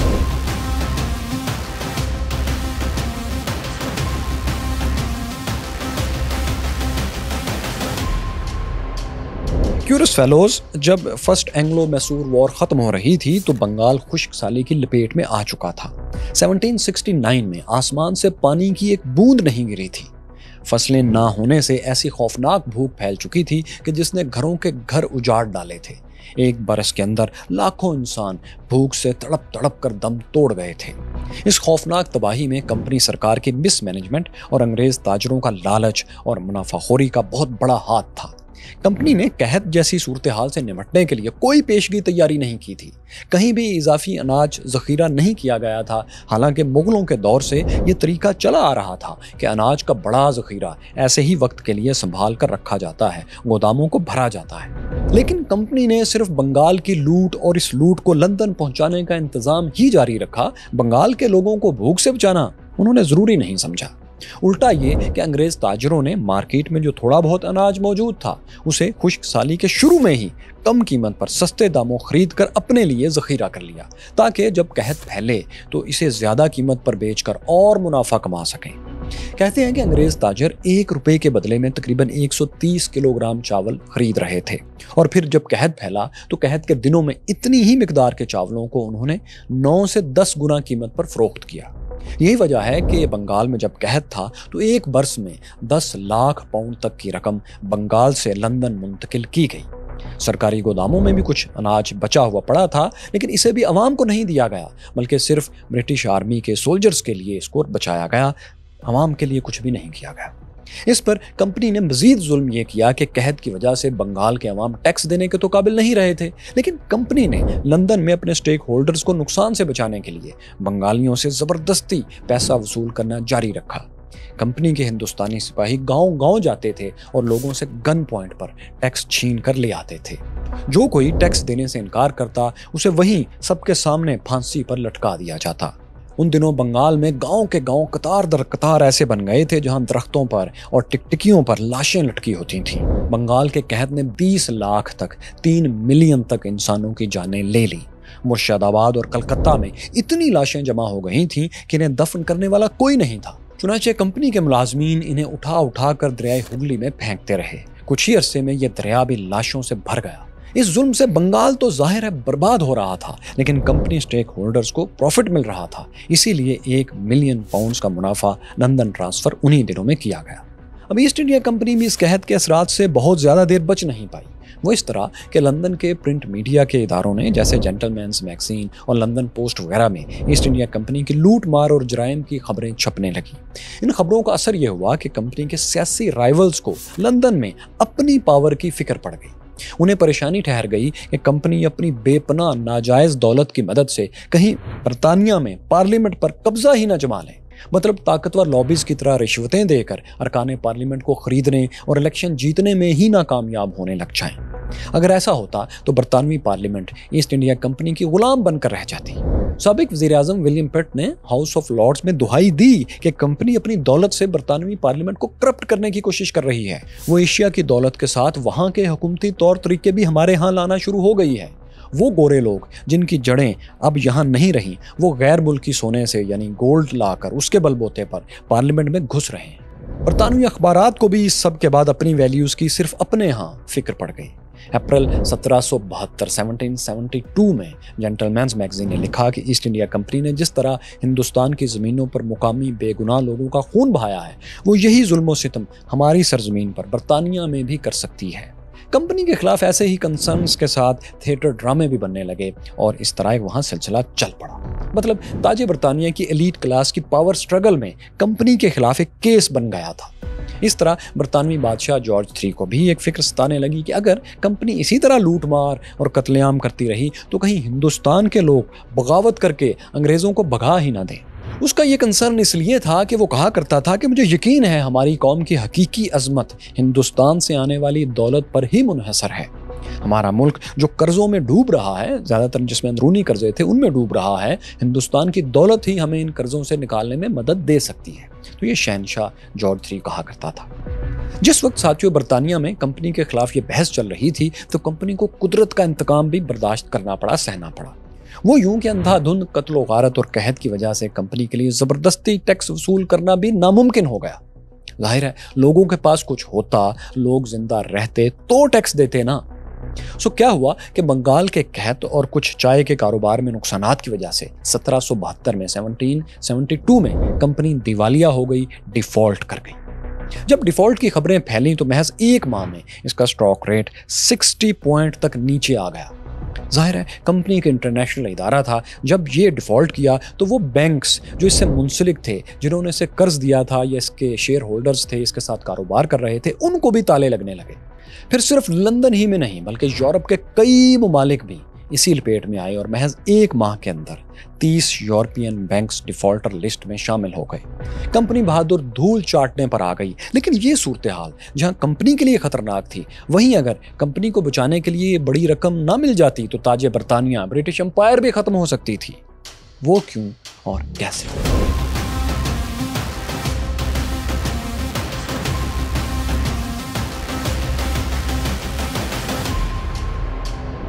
کیورس فیلوز کمپنی کی ہندوستان پر ٹریڈ مونوپلی سے، تجارت پر اجارہ داری سے تاج برطانیہ کو بہت زیادہ مالی فائدہ پہنچتا تھا، کیونکہ ڈیفالٹ سے پہلے تک برطانوی تجارت کا 50% یعنی آدھا شیئر کمپنی کی وجہ سے ہی ممکن ہو پاتا تھا۔ پھر ہر سال انگلینڈ کو 8,86,000 پاؤنڈ سے اوپر کی رقم صرف کسٹم ڈیوٹیز پر ایسٹ انڈیا کمپنی دیتی تھی۔ یہ ماڈرن کرنسی میں 93 ملین پاؤنڈ یا 9 کروڑ 30 لاکھ پاؤنڈ سے زیادہ کی رقم بنتی ہے۔ مطلب ایسٹ انڈیا کمپنی اور ہندوستان پر اس کی حکومت برٹش امپائر کے لیے زندگی اور موت کا مسئلہ بھی تھا۔ اسی وجہ سے برٹش امپائر کے ایک رکن نے اپنے دوستوں سے کہا کہ ساتھیو، یہ معاملہ حکومت یا اپوزیشن کا نہیں بلکہ ہماری امپائر کا ہے۔ یہ معاملہ اور اس کا حل طے کرے گا کہ کیا گریٹ برٹن دنیا کا نمبر 1 ملک ہے یا پھر تباہ و برباد ہو کر ختم ہونے والا ہے۔ ساتھیو، ان حالات میں اور اس بیک گراؤنڈ میں برٹش پارلیمنٹ نے اس وقت 2 اہم فیصلے کیے۔ پہلا یہ کہ کمپنی کے لیے 14 لاکھ پاؤنڈ کا 1.4 ملین پاؤنڈ کا بیل آؤٹ پیکج منظور کر لیا۔ یہ رقم اسے بینک آف انگلینڈ سے قرض کی صورت میں ملنا تھی۔ دوسرا فیصلہ یہ تھا کہ ہندوستان پر کمپنی کا راج تو برقرار رہے گا، لیکن اس پر پارلیمنٹ کا چیک اینڈ بیلنس ہوگا۔ وہ اس طرح کہ برٹش گورنمنٹ کلکتہ میں اپنا گورنر جنرل مقرر کر دے گی۔ یہ گورنر جنرل پورے ہندوستان میں مدراس اور بمبئی سمیت کمپنی کے تمام علاقوں کو کنٹرول کرے گا۔ تاہم گورنر جنرل کے ماتحت باقی افسران کمپنی سے ہی ہوں گے۔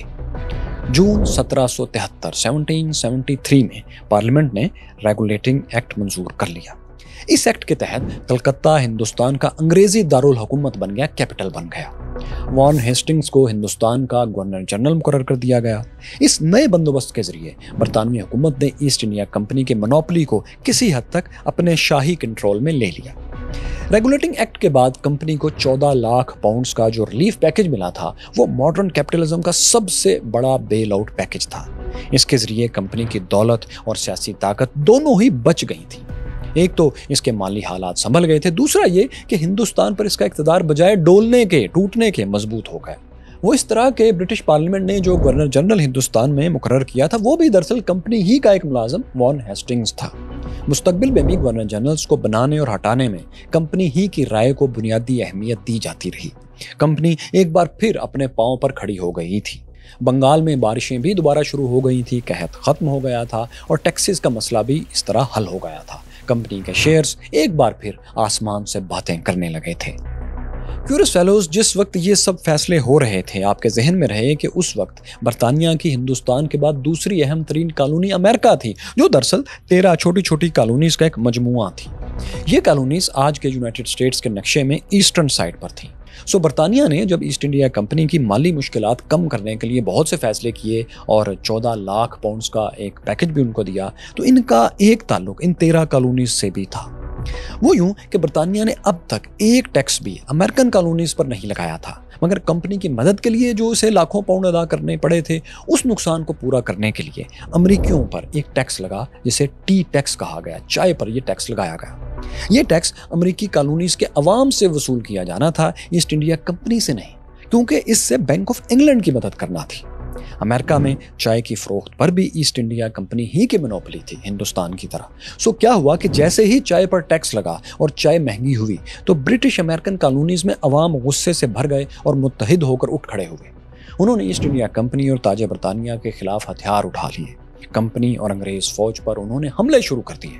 16 دسمبر 1773 کے روز امریکی شہر بوسٹن میں ایسٹ انڈیا کمپنی کے جہازوں کو لوٹ لیا گیا اور چائے سمندر میں بہا دی گئی۔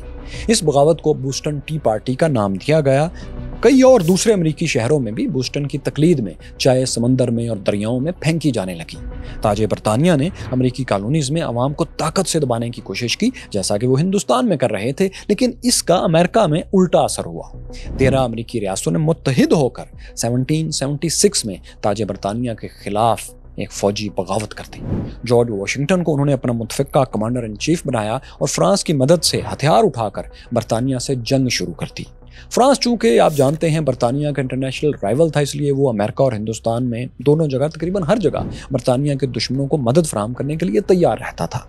सो दोस्तों, अमेरिका ने जॉर्ज वाशिंगटन की क़यादत में बरतानवी फोर्सेस से कई जंगें लड़ी। 1781 में वर्जीनिया के यॉर्क टाउन में मरकजी ब्रिटिश कमांडर लॉर्ड कॉर्नवालिस ने 13 अमेरिकी कॉलोनीज के मुतफ़िक़ा लीडर जॉर्ज वाशिंगटन के सामने हथियार डाल दिए। उस वक्त फ्रेंच आर्मी के कुछ जनरल्स भी वहां मौजूद थे। 3 बरस बाद 1784 में मुआहदा पेरिस के तहत अमेरिकी जंग आज़ादी कामयाबी के साथ अपने अंजाम को पहुंच गई। यानी बरतानिया हिंदुस्तान के बाद अपनी बहुत ही अहम कॉलोनी यानी अमेरिका से हाथ धो बैठा था। तमाम 13 कॉलोनीज उससे छिन चुकी थी, लेकिन साथ ही उसके हाथ एक तजुर्बा भी आ गया था कि उसने एक बड़ी कॉलोनी को किस तरह मुसलसल गुलाम बनाए रखना है। और ये तजुर्बा जाहिर है अमेरिकियों के सामने हथियार डालने वाले लॉर्ड कॉर्नवालिस से ज़्यादा किसको हासिल हुआ होगा। सो क्या होता है कि 5 साल बाद बरतानिया ने इसी लॉर्ड कॉर्नवालिस को हिंदुस्तान में गवर्नर जनरल बनाकर भेज दिया। ये वक्त वो था जब हिंदुस्तान में अगर सियासी मैच्योरिटी और इत्तेहाद का जज्बा होता तो अमेरिका की तरह हिंदुस्तान से भी फ्रांसीसियों की मदद से अंग्रेज़ों को निकाला जा सकता था। मगर इन्हीं बरसों में 3 बड़ी इंटरनेशनल तब्दीलियां आ चुकी थीं, जिनकी वजह से हिंदुस्तानी लोग अमेरिकी कॉलोनीज की तरह गोरे बैरूनी आकाओं से जंग आज़ादी नहीं लड़ सके। ये 3 बड़ी तब्दीलियां क्या आई थी?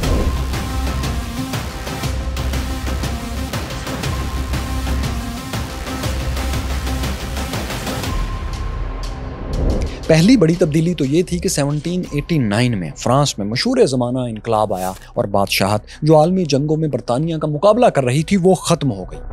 दूसरी तब्दीली ये आई कि हिंदुस्तान में 3 बड़ी ताकतें यानी रकबे के लिहाज से सबसे बड़ी मराठा अंपायर, फिर सल्तनत मैसूर और फिर निज़ाम ऑफ हैदराबाद ने आपस में अंग्रेज़ों से लड़ने के लिए जो आर्जी अलाइंस बनाया था और वो नाकाम सा एक अलाइंस था, वो भी टूट गया। हालांकि कुछ अरसे के लिए उन्होंने एक आर्जी इत्तेहाद के तहत अंग्रेज़ों को कुछ मैदानों में शिकस्तें भी दी थी, हथियार डालने पर 1-2 जगह पर मजबूर भी किया था, लेकिन ये इत्तेहाद मुस्तकिल मिलिट्री कैंपेन में नहीं बदल सका, जैसा कि अमेरिकी रियासतों में बागियों ने करके दिखा दिया था। ये हिंदुस्तानी अलाइंस यूं टूटा कि पहले तो निज़ाम ऑफ हैदराबाद ने अंग्रेज़ों से लड़ने में कोई ज़्यादा दिलचस्पी नहीं दिखाई। फिर 1782 में अंग्रेज़ों ने मराठों से कुछ शराइत पर सुलह करके उन्हें भी तोड़ लिया। अब सल्तनत खुदादाद मैसूर तनहा रह गई। इसी बरस यानी 1782 में ही सुल्तान हैदर अली वफात पा गए और उनके जानशीन बेटे टीपू सुल्तान ने 2 बरस बाद अंग्रेज़ों से सुलह कर ली। सिर्फ सुलह ही नहीं की बल्कि उनकी और मरहट्टों की आपसी लड़ाइयाँ भी शुरू हो गईं। इस मौके पर क्यूरियस फेलोज आपके जहन में ज़रूर आ रहा होगा कि हिंदुस्तान के एक मुगल शहनशाह भी तो थे। तो साथियों, उन बराए नाम शहनशाह हिंदुस्तान शाह आलम सानी को मरहट्टों ने अपनी निगरानी में इलाहाबाद से ले जाकर दिल्ली के तख्त पर बिठा दिया था, लेकिन अब वो मरहट्टों की कठपुतली से ज़्यादा अहमियत नहीं रखते थे। उनको बिठाने के लिए जाहिर है मरहट्टों ने रोहिल्ला पठानों को दिल्ली से शिकस्त देकर निकाल दिया था, मगर ये शहनशाह किसी तरह भी तीनों ताकतों को दोबारा जमा करके अंग्रेज़ों के मुकाबले पर लाने के काबिल नहीं थे। तो खैर दोस्तों, 2 तब्दीलियों के नतीजे में जो तीसरी तब्दीली आई वो ये थी कि अमेरिका में शिकस्त और इनकलाब फ्रांस के बाद अब अंग्रेज़ों ने अपनी पूरी ताकत और तवज्जो हिंदुस्तान को कब्जे में रखने पर मरकूज कर दी थी, क्योंकि अब हिंदुस्तान उनके लिए सिर्फ एक कॉलोनी नहीं रहा था बल्कि लाइफ लाइन थी। अगर हिंदुस्तान गया तो सब गया, इज्जत, लूट की दौलत और वर्ल्ड पावर सब कुछ हाथ से जा सकता था। यही सब कुछ बचाने के लिए अमेरिका में हारा हुआ ब्रिटिश जनरल लॉर्ड कॉर्नवालिस एक मिशन के तहत कलकत्ता के साहिल पर उतर गया। उसका सबसे बड़ा मिशन मैसूर में सुल्तान टीपू की ताकत को ख़त्म करना था, क्योंकि हिंदुस्तान पर कब्जे के रास्ते में सबसे बड़ी रुकावट उस वक्त वही थे। शेर मैसूर सुल्तान टीपू को अंग्रेज़ों ने फिर कैसे शिकस्त दी? सुल्तान टीपू के बाद मरहट्टों और पंजाब के सिख अंपायर ने अंग्रेज़ों का कहाँ तक मुकाबला किया और वो क्यों हारे? अंग्रेज़ों ने क्यों कहा था कि ये जाम हिंदुस्तान की लाश के नाम? ये सब आपको दिखाएंगे, लेकिन इस मिनी सीरीज़ की अगली और आखिरी किस्त में। हिंदुस्तान के नए अंग्रेज़ गवर्नर जनरल लॉर्ड कॉर्नवालिस ने 1786 में 1786 में हिंदुस्तान में कदम रखा। उसका मिशन था हिंदुस्तान की सबसे ताकतवर रियासत मैसूर और उसके सुल्तान फतेह अली टीपू का खात्मा करना। लेकिन वो ये काम तन्हा नहीं कर सकता था। उसने मरहट्टों और हैदराबाद दक्कन की रियासतों को अपना इत्तेहादी बनाने की कोशिश की। सुल्तान टीपू से दुश्मनी निभाने के लिए ये रियासतें अंग्रेज़ों से मिल गईं। اپنے ان ہندوستانی اتحادیوں کو ساتھ ملا لینے کے بعد انگریز بہادر نے شیر میسور کا شکار پھر کیسے کیا؟ مراٹھا امپائر اور دکن کو انگریزوں کا ساتھ دینے کے بدلے کیا ملا؟ سکھ امپائر نے برٹش راج کا مقابلہ آخری دم تک کیسے کیا؟ میں ہوں فیصل رائج اور دیکھو سنو جانو کی mini series East India company اور ہندوستان کی 5ویں اور آخری قسط میں ہم آپ کو یہی سب دکھائیں گے۔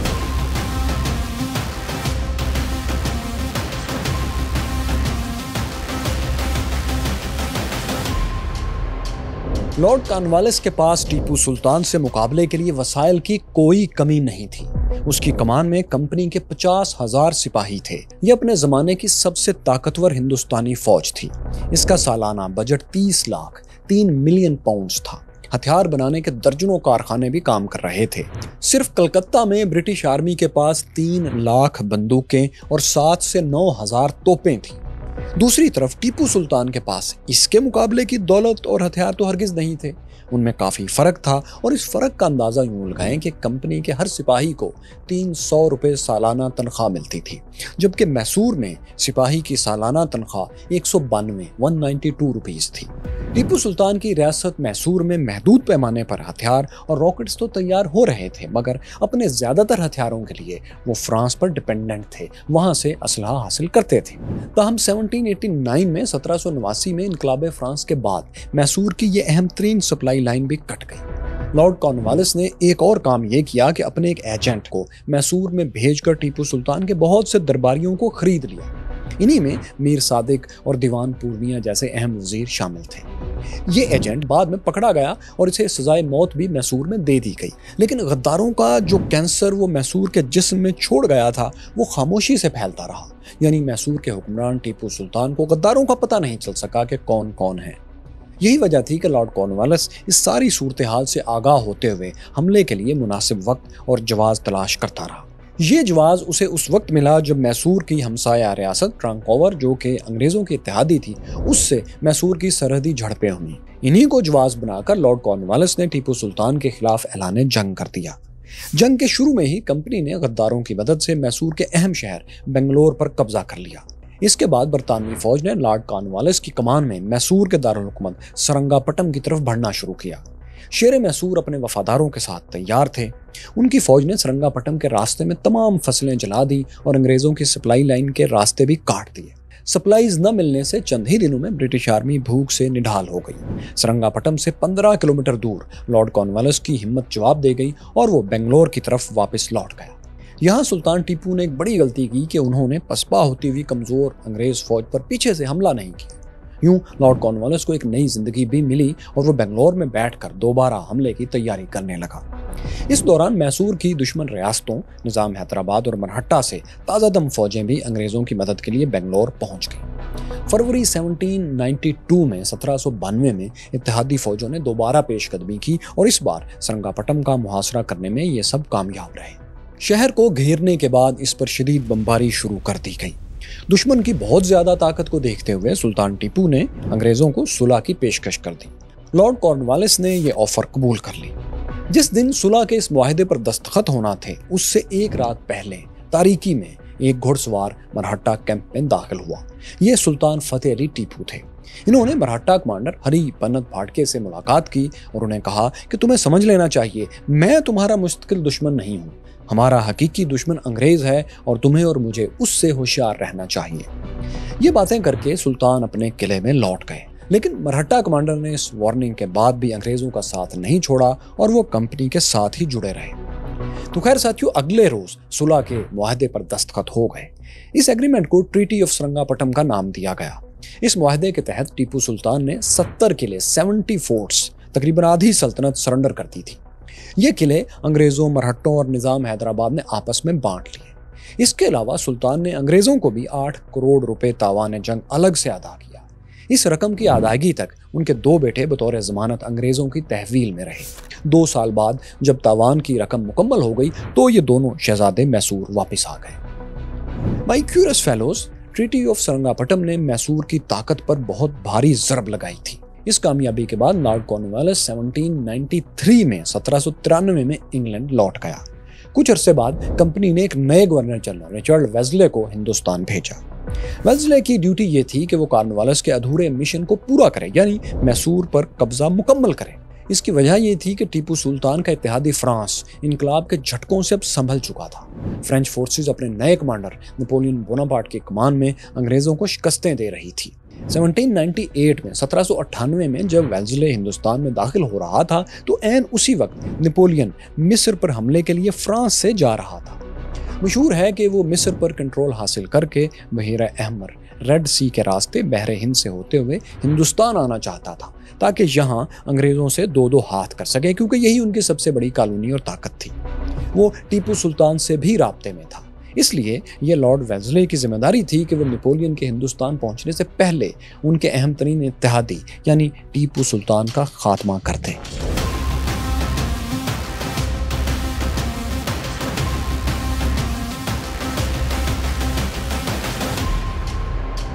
लॉर्ड वेल्सले एक नई स्ट्रेटजी लेकर हिंदुस्तान पहुंचा था।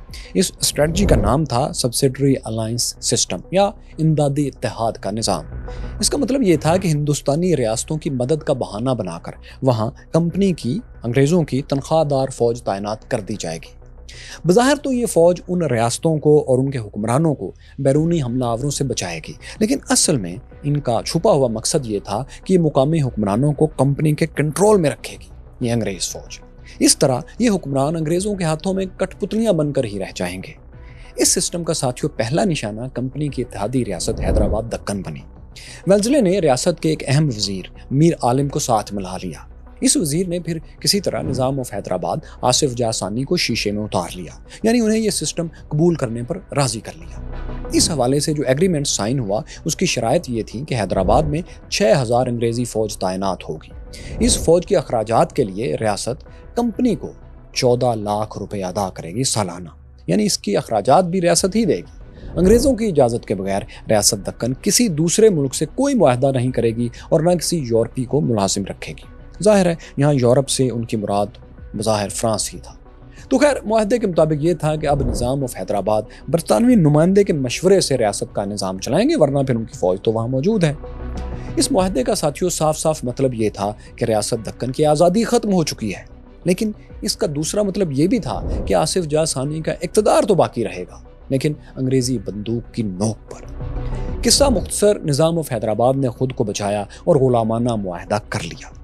साथियों वेल्सले का ये सब्सिडरी अलायंस सिस्टम ही था जिसके तहत बाद में 650 से ज़ायद हिंदुस्तानी रियासतें ब्रिटिश राज का हिस्सा बनी और इन्हीं को प्रिंसली स्टेट्स कहा गया। रियासत हैदराबाद दक्कन को इस तरह कंट्रोल में लाने के बाद लॉर्ड वेल्सले ने मैसूर पर फैसलाकुन हमले की तैयारियां शुरू कर दी। अब बाकी रियासतों की तरफ से तो वो बेफिक्र था कि वहाँ से कोई फौज टीपू सुल्तान की मदद को नहीं आएगी। मैसूर में गद्दारों और ब्रिटिश इंटेलिजेंस के जरिए उसे टीपू सुल्तान और नेपोलियन के कुछ खतूत भी मिल गए थे। लॉर्ड वेल्सले ने इन खतूत की बुनियाद पर टीपू सुल्तान को कंपनी का दुश्मन करार देकर ऐलान जंग कर दिया। 1799 के शुरू में 1799 के आगाज में ब्रिटिश आर्मी और दक्कन की फौज ने मुख्तलिफ सिमतों से मैसूर पर हमला कर दिया। इस जंग में ताकतवर मराठे अंग्रेज़ों के साथ नहीं थे, उन्होंने गैर जानिबदारी इख्तियार की थी, वो न्यूट्रल रहे थे।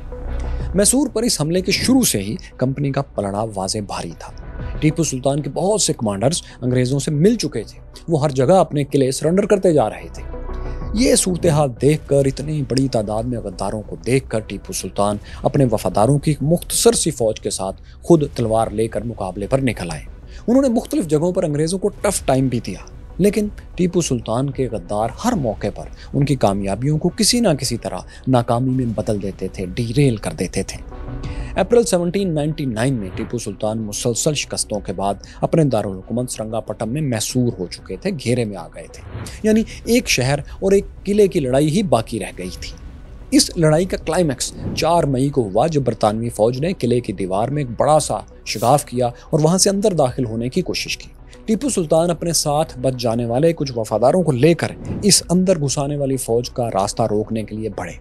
इसी मौके पर उन्होंने अपने वो मशहूर ज़माना अल्फाज भी कहे थे कि शेर की एक दिन की जिंदगी गीदड़ की 100 साला जिंदगी से बेहतर है।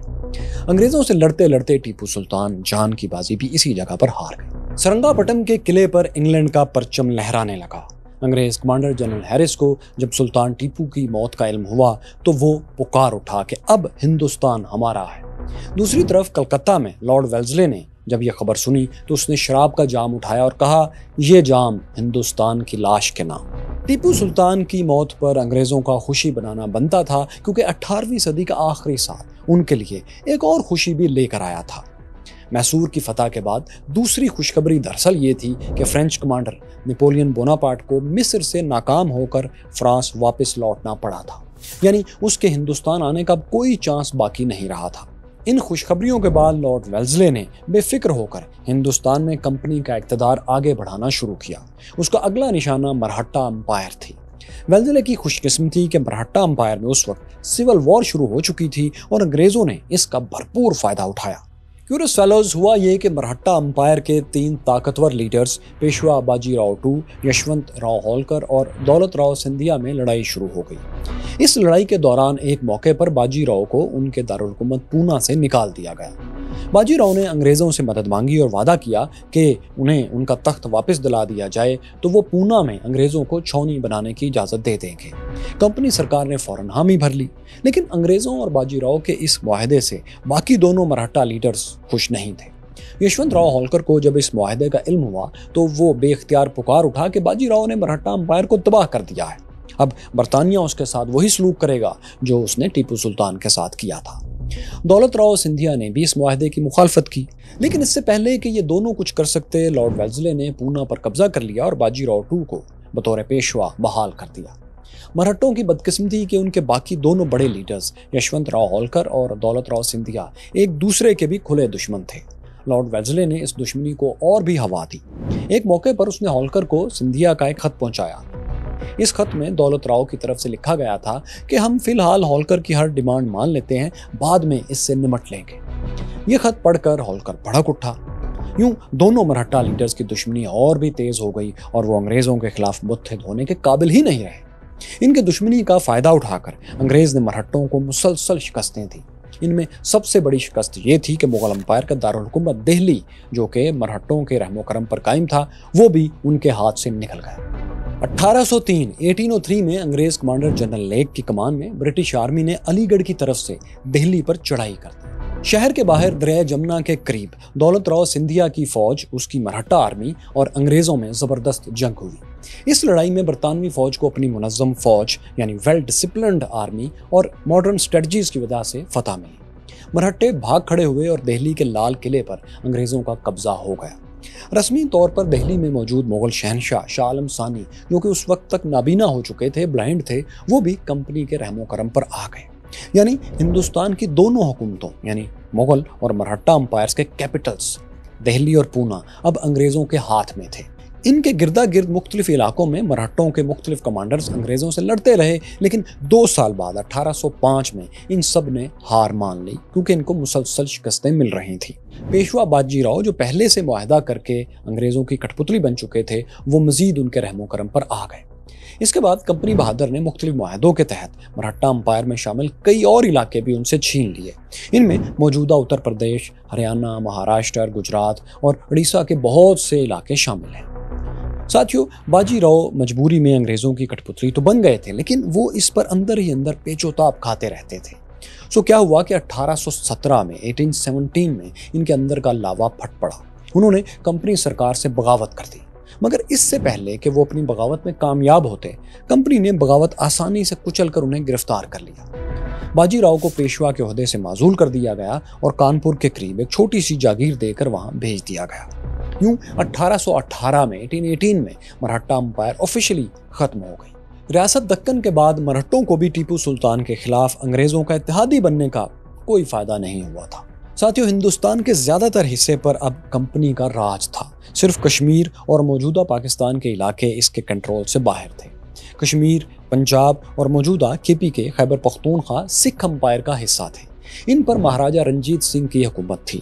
وہ اتنے طاقتور حکمران تھے کہ انگریز نہ انہیں شکست دے سکتے تھے اور نہ ہی اس امپائر کو سبسڈری الائنس کے نام پر اپنے ماتحت کر سکتے تھے، اور نہ انہیں انگریز فوج کی اپنی حفاظت کے لیے ضرورت تھی۔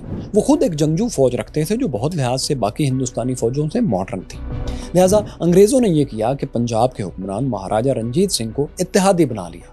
مہاراجہ ہندوستان کے آخری حکمران تھے جن سے انگریزوں نے برابری کی بنیاد پر کوئی معاہدہ کیا تھا۔ सिख अंपायर के अलावा सिंध और बलूचिस्तान के इलाके भी अभी तक आज़ाद थे। सिंध पर बलोच कबीले तालपुर की हुकूमत थी, जबकि मौजूदा बलूचिस्तान का बड़ा हिस्सा रियासत कल्लात में शामिल था।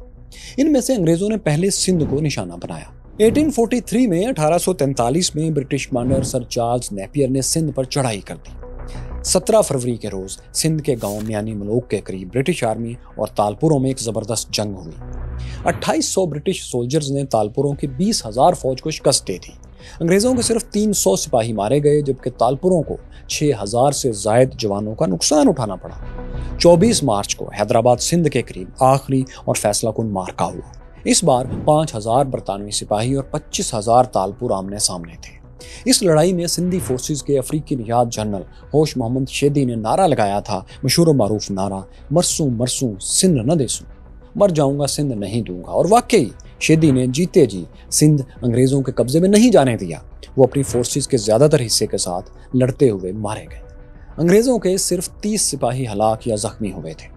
इस खौफनाक शिकस्त की वजह यह थी कि सिंधी फोर्सेस बरतानवी फौजियों की तरह ना तो मॉडर्न स्टाइल में डिसिप्लिन होकर लड़ रही थी और ना ही जदीद जंगों के लिए वो वेल ट्रेंड थी, जबकि अंग्रेजी फौज दहाइयों से ऐसी जंगें लड़ते हुए बैटल हार्डन हो चुकी थी। फिर सुपर पावर बरतानिया था उस दौर में, तो बेहतरीन हथियार भी उन्हीं के पास थे। इसीलिए सिंधी फोर्सेस बड़ी आसानी से ब्रिटिश फायरिंग रेंज में आकर छलनी होती चली गई। क्यूरियस फेलोज, अंग्रेजों ने 2 जंगों में महज 330 जवानों का नुकसान उठाकर चंद माह में सिंध पर कब्जा कर लिया। इलाके के साबिक तालपुर हुक्मरानों के लिए खैरपुर में एक प्रिंसली स्टेट बनाकर दे दी गई। बाकी सिंध को कंपनी के बराह रास्त कंट्रोल में ले लिया गया। सिंध पर इस ब्रिटिश कब्जे के बाद पंजाब उनके निशाने पर था और उनके लिए सबसे बड़ी आसानी ये हो चुकी थी कि महाराजा रंजीत सिंह वफात पा चुके थे। इनका कोई जानशीन उनकी तरह ताकतवर और काबिल नहीं था।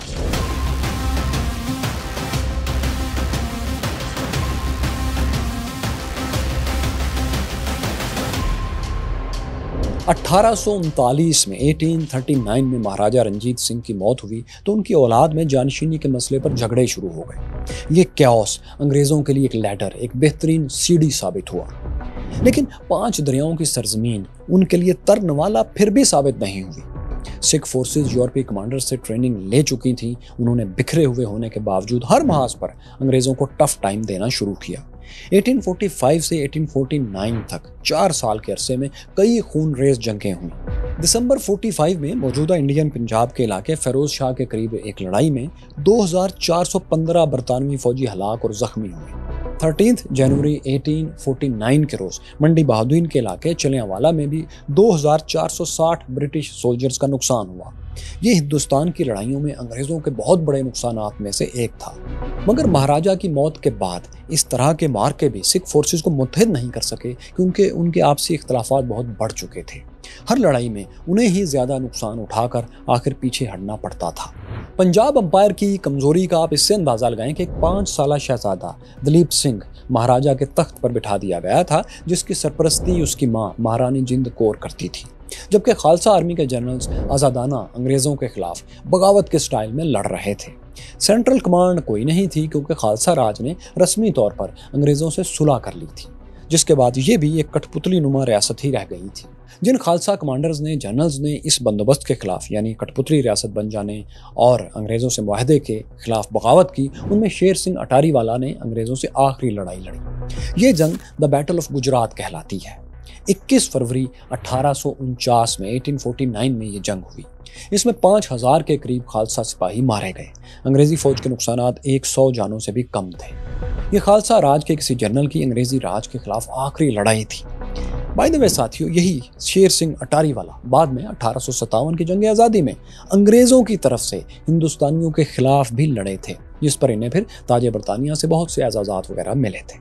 तो खैर 4 साल जारी रहने वाली सेकेंड एंग्लो सिख वॉर्स में पंजाब और मौजूदा Khyber Pakhtunkhwa east India company के बराह रास्त कब्जे में आ गए, जिसके बाद कश्मीर को, जो कि साबका पंजाब में था, उसको प्रिंसली स्टेट बनाकर रंजीत सिंह के साबिक कमांडर गुलाब सिंह डोगरा को बेच दिया गया। इन्हें महाराजा कश्मीर बना दिया गया। कश्मीर की इस हुक्मरानी के बदले में राजा ने कंपनी बहादुर को राय नानक शाही करेंसी में 75 लाख 7.5 मिलियन रुपए अदा किए।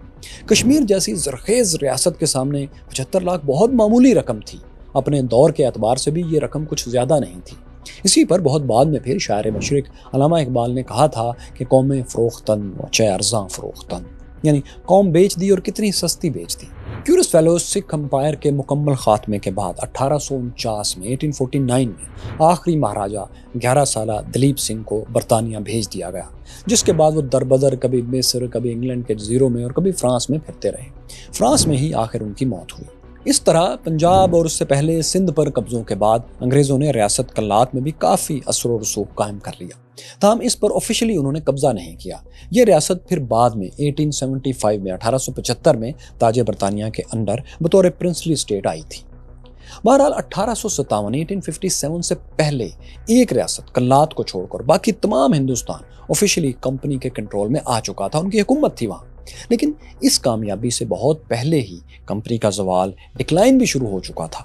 اس زوال کی بڑی وجہ برٹش پارلیمنٹ تھی، جو کمپنی سرکار کو سائیڈ لائن کر کے ہندوستان پر اپنے سرکاری قبضے کو نافذ کرنا چاہتی تھی۔ 1833 میں برطانوی پارلیمنٹ نے یہ قانون بنا دیا کہ کمپنی سرکار ہندوستان پر حکومت تو کر سکتی ہے، لیکن اب وہ تجارت نہیں کر سکتی۔ تجارت کے لیے دوسری کمپنیز انگلینڈ سے وہاں جائیں گی۔ اس قانون کا مطلب یہ تھا کہ اس خطے سے جمع ہونے والا ٹیکس ریونیو اب کمپنی کا منافع ہوگا۔ بزنس پروفٹ جو کمپنی الگ سے کما رہی تھی، اب اس پر ان کی کوئی اجارہ داری نہیں، بلکہ اب وہ بزنس کر ہی نہیں سکتے۔ اس کے علاوہ برٹش پارلیمنٹ نے کرسچین مشنریز کو، مسیحیت کی تبلیغ کرنے والوں کو ہندوستان بھیجنا شروع کر دیا، جس کے بعد ہندوستان میں مسیحیت رفتہ رفتہ پھیلنا شروع ہو گئی۔ اس کا یہاں پر اثر یہ آیا کہ ہندوستان کی میجورٹی آبادی جو تھی، ہندو اور مسلمانوں پر جو مشتمل تھی، اس کے دل میں انگریزی سرکار کے خلاف دشمنی کے جذبات بھڑکنے لگے۔ ان بھڑکے ہوئے عوامی جذبات کو دیکھتے ہوئے دہلی کے مغل شہنشاہ اور کانپور میں معزول مرہٹہ پیشوا باجی راؤ کے جانشین اپنی عظمت رفتہ بحال کرنے کے خواب دیکھنے لگے۔ اسی دوران 1857 آ گیا۔ انگریزوں کے ہندوستان پر قبضے کو 100 سال مکمل ہو چکے تھے، کیونکہ 1757 میں ہی سراج الدولہ کے خلاف بیٹل آف بنگال سے انگریزوں کے ہندوستان پر قبضے کا تو آغاز ہوا تھا۔ اس 100ویں سالگرہ پر کئی فیکٹرز ایک ساتھ جمع ہو کر انگریزوں کے خلاف بغاوت بن کر ابھر آئے۔ اس بغاوت کو آزادی کی جنگ کو 1857 کی جنگ آزادی کا نام دیا جاتا ہے۔ یہ چونکہ ایک بہت تفصیلی موضوع ہے اور اس پر صرف چند الفاظ اور ایک قسط میں انصاف نہیں ہو سکتا، اس لیے اس موضوع پر 1857 کی جنگ آزادی پر آپ ہماری ایک اور منی سیریز کا انتظار کیجیے، جو بہت جلد آ رہی ہے۔ کیورس فیلوز کس طرح انگریزوں نے بے سر و سامانی کی حالت میں مغل امپائر میں آنے کے بعد رفتہ رفتہ اس میں قدم جمانا شروع کیے، وہ کیوں کامیاب ہوئے، یہاں کے لوگوں کی ناکامی کیا تھی، یہاں کے لوگوں کی غلطیاں کیا تھیں، اور انگریز کی کیا چال تھی جو مسلسل کامیاب ہوتی چلی گئی، یہ ساری کہانی آپ اس پلے لسٹ پر جان سکتے ہیں۔ یہاں دیکھیے مہاراجہ رنجیت سنگھ کی مکمل بایوگرافی کہ ان کی ریاست کیا تھی اور وہ خود کیا تھے۔ یہاں تاریخ کی انہیں 100 بہترین کتابوں پر ہماری ڈاکومنٹریز دیکھیے، جن کو زندگی میں آپ کو ایک بار ضرور پڑھنا چاہیے۔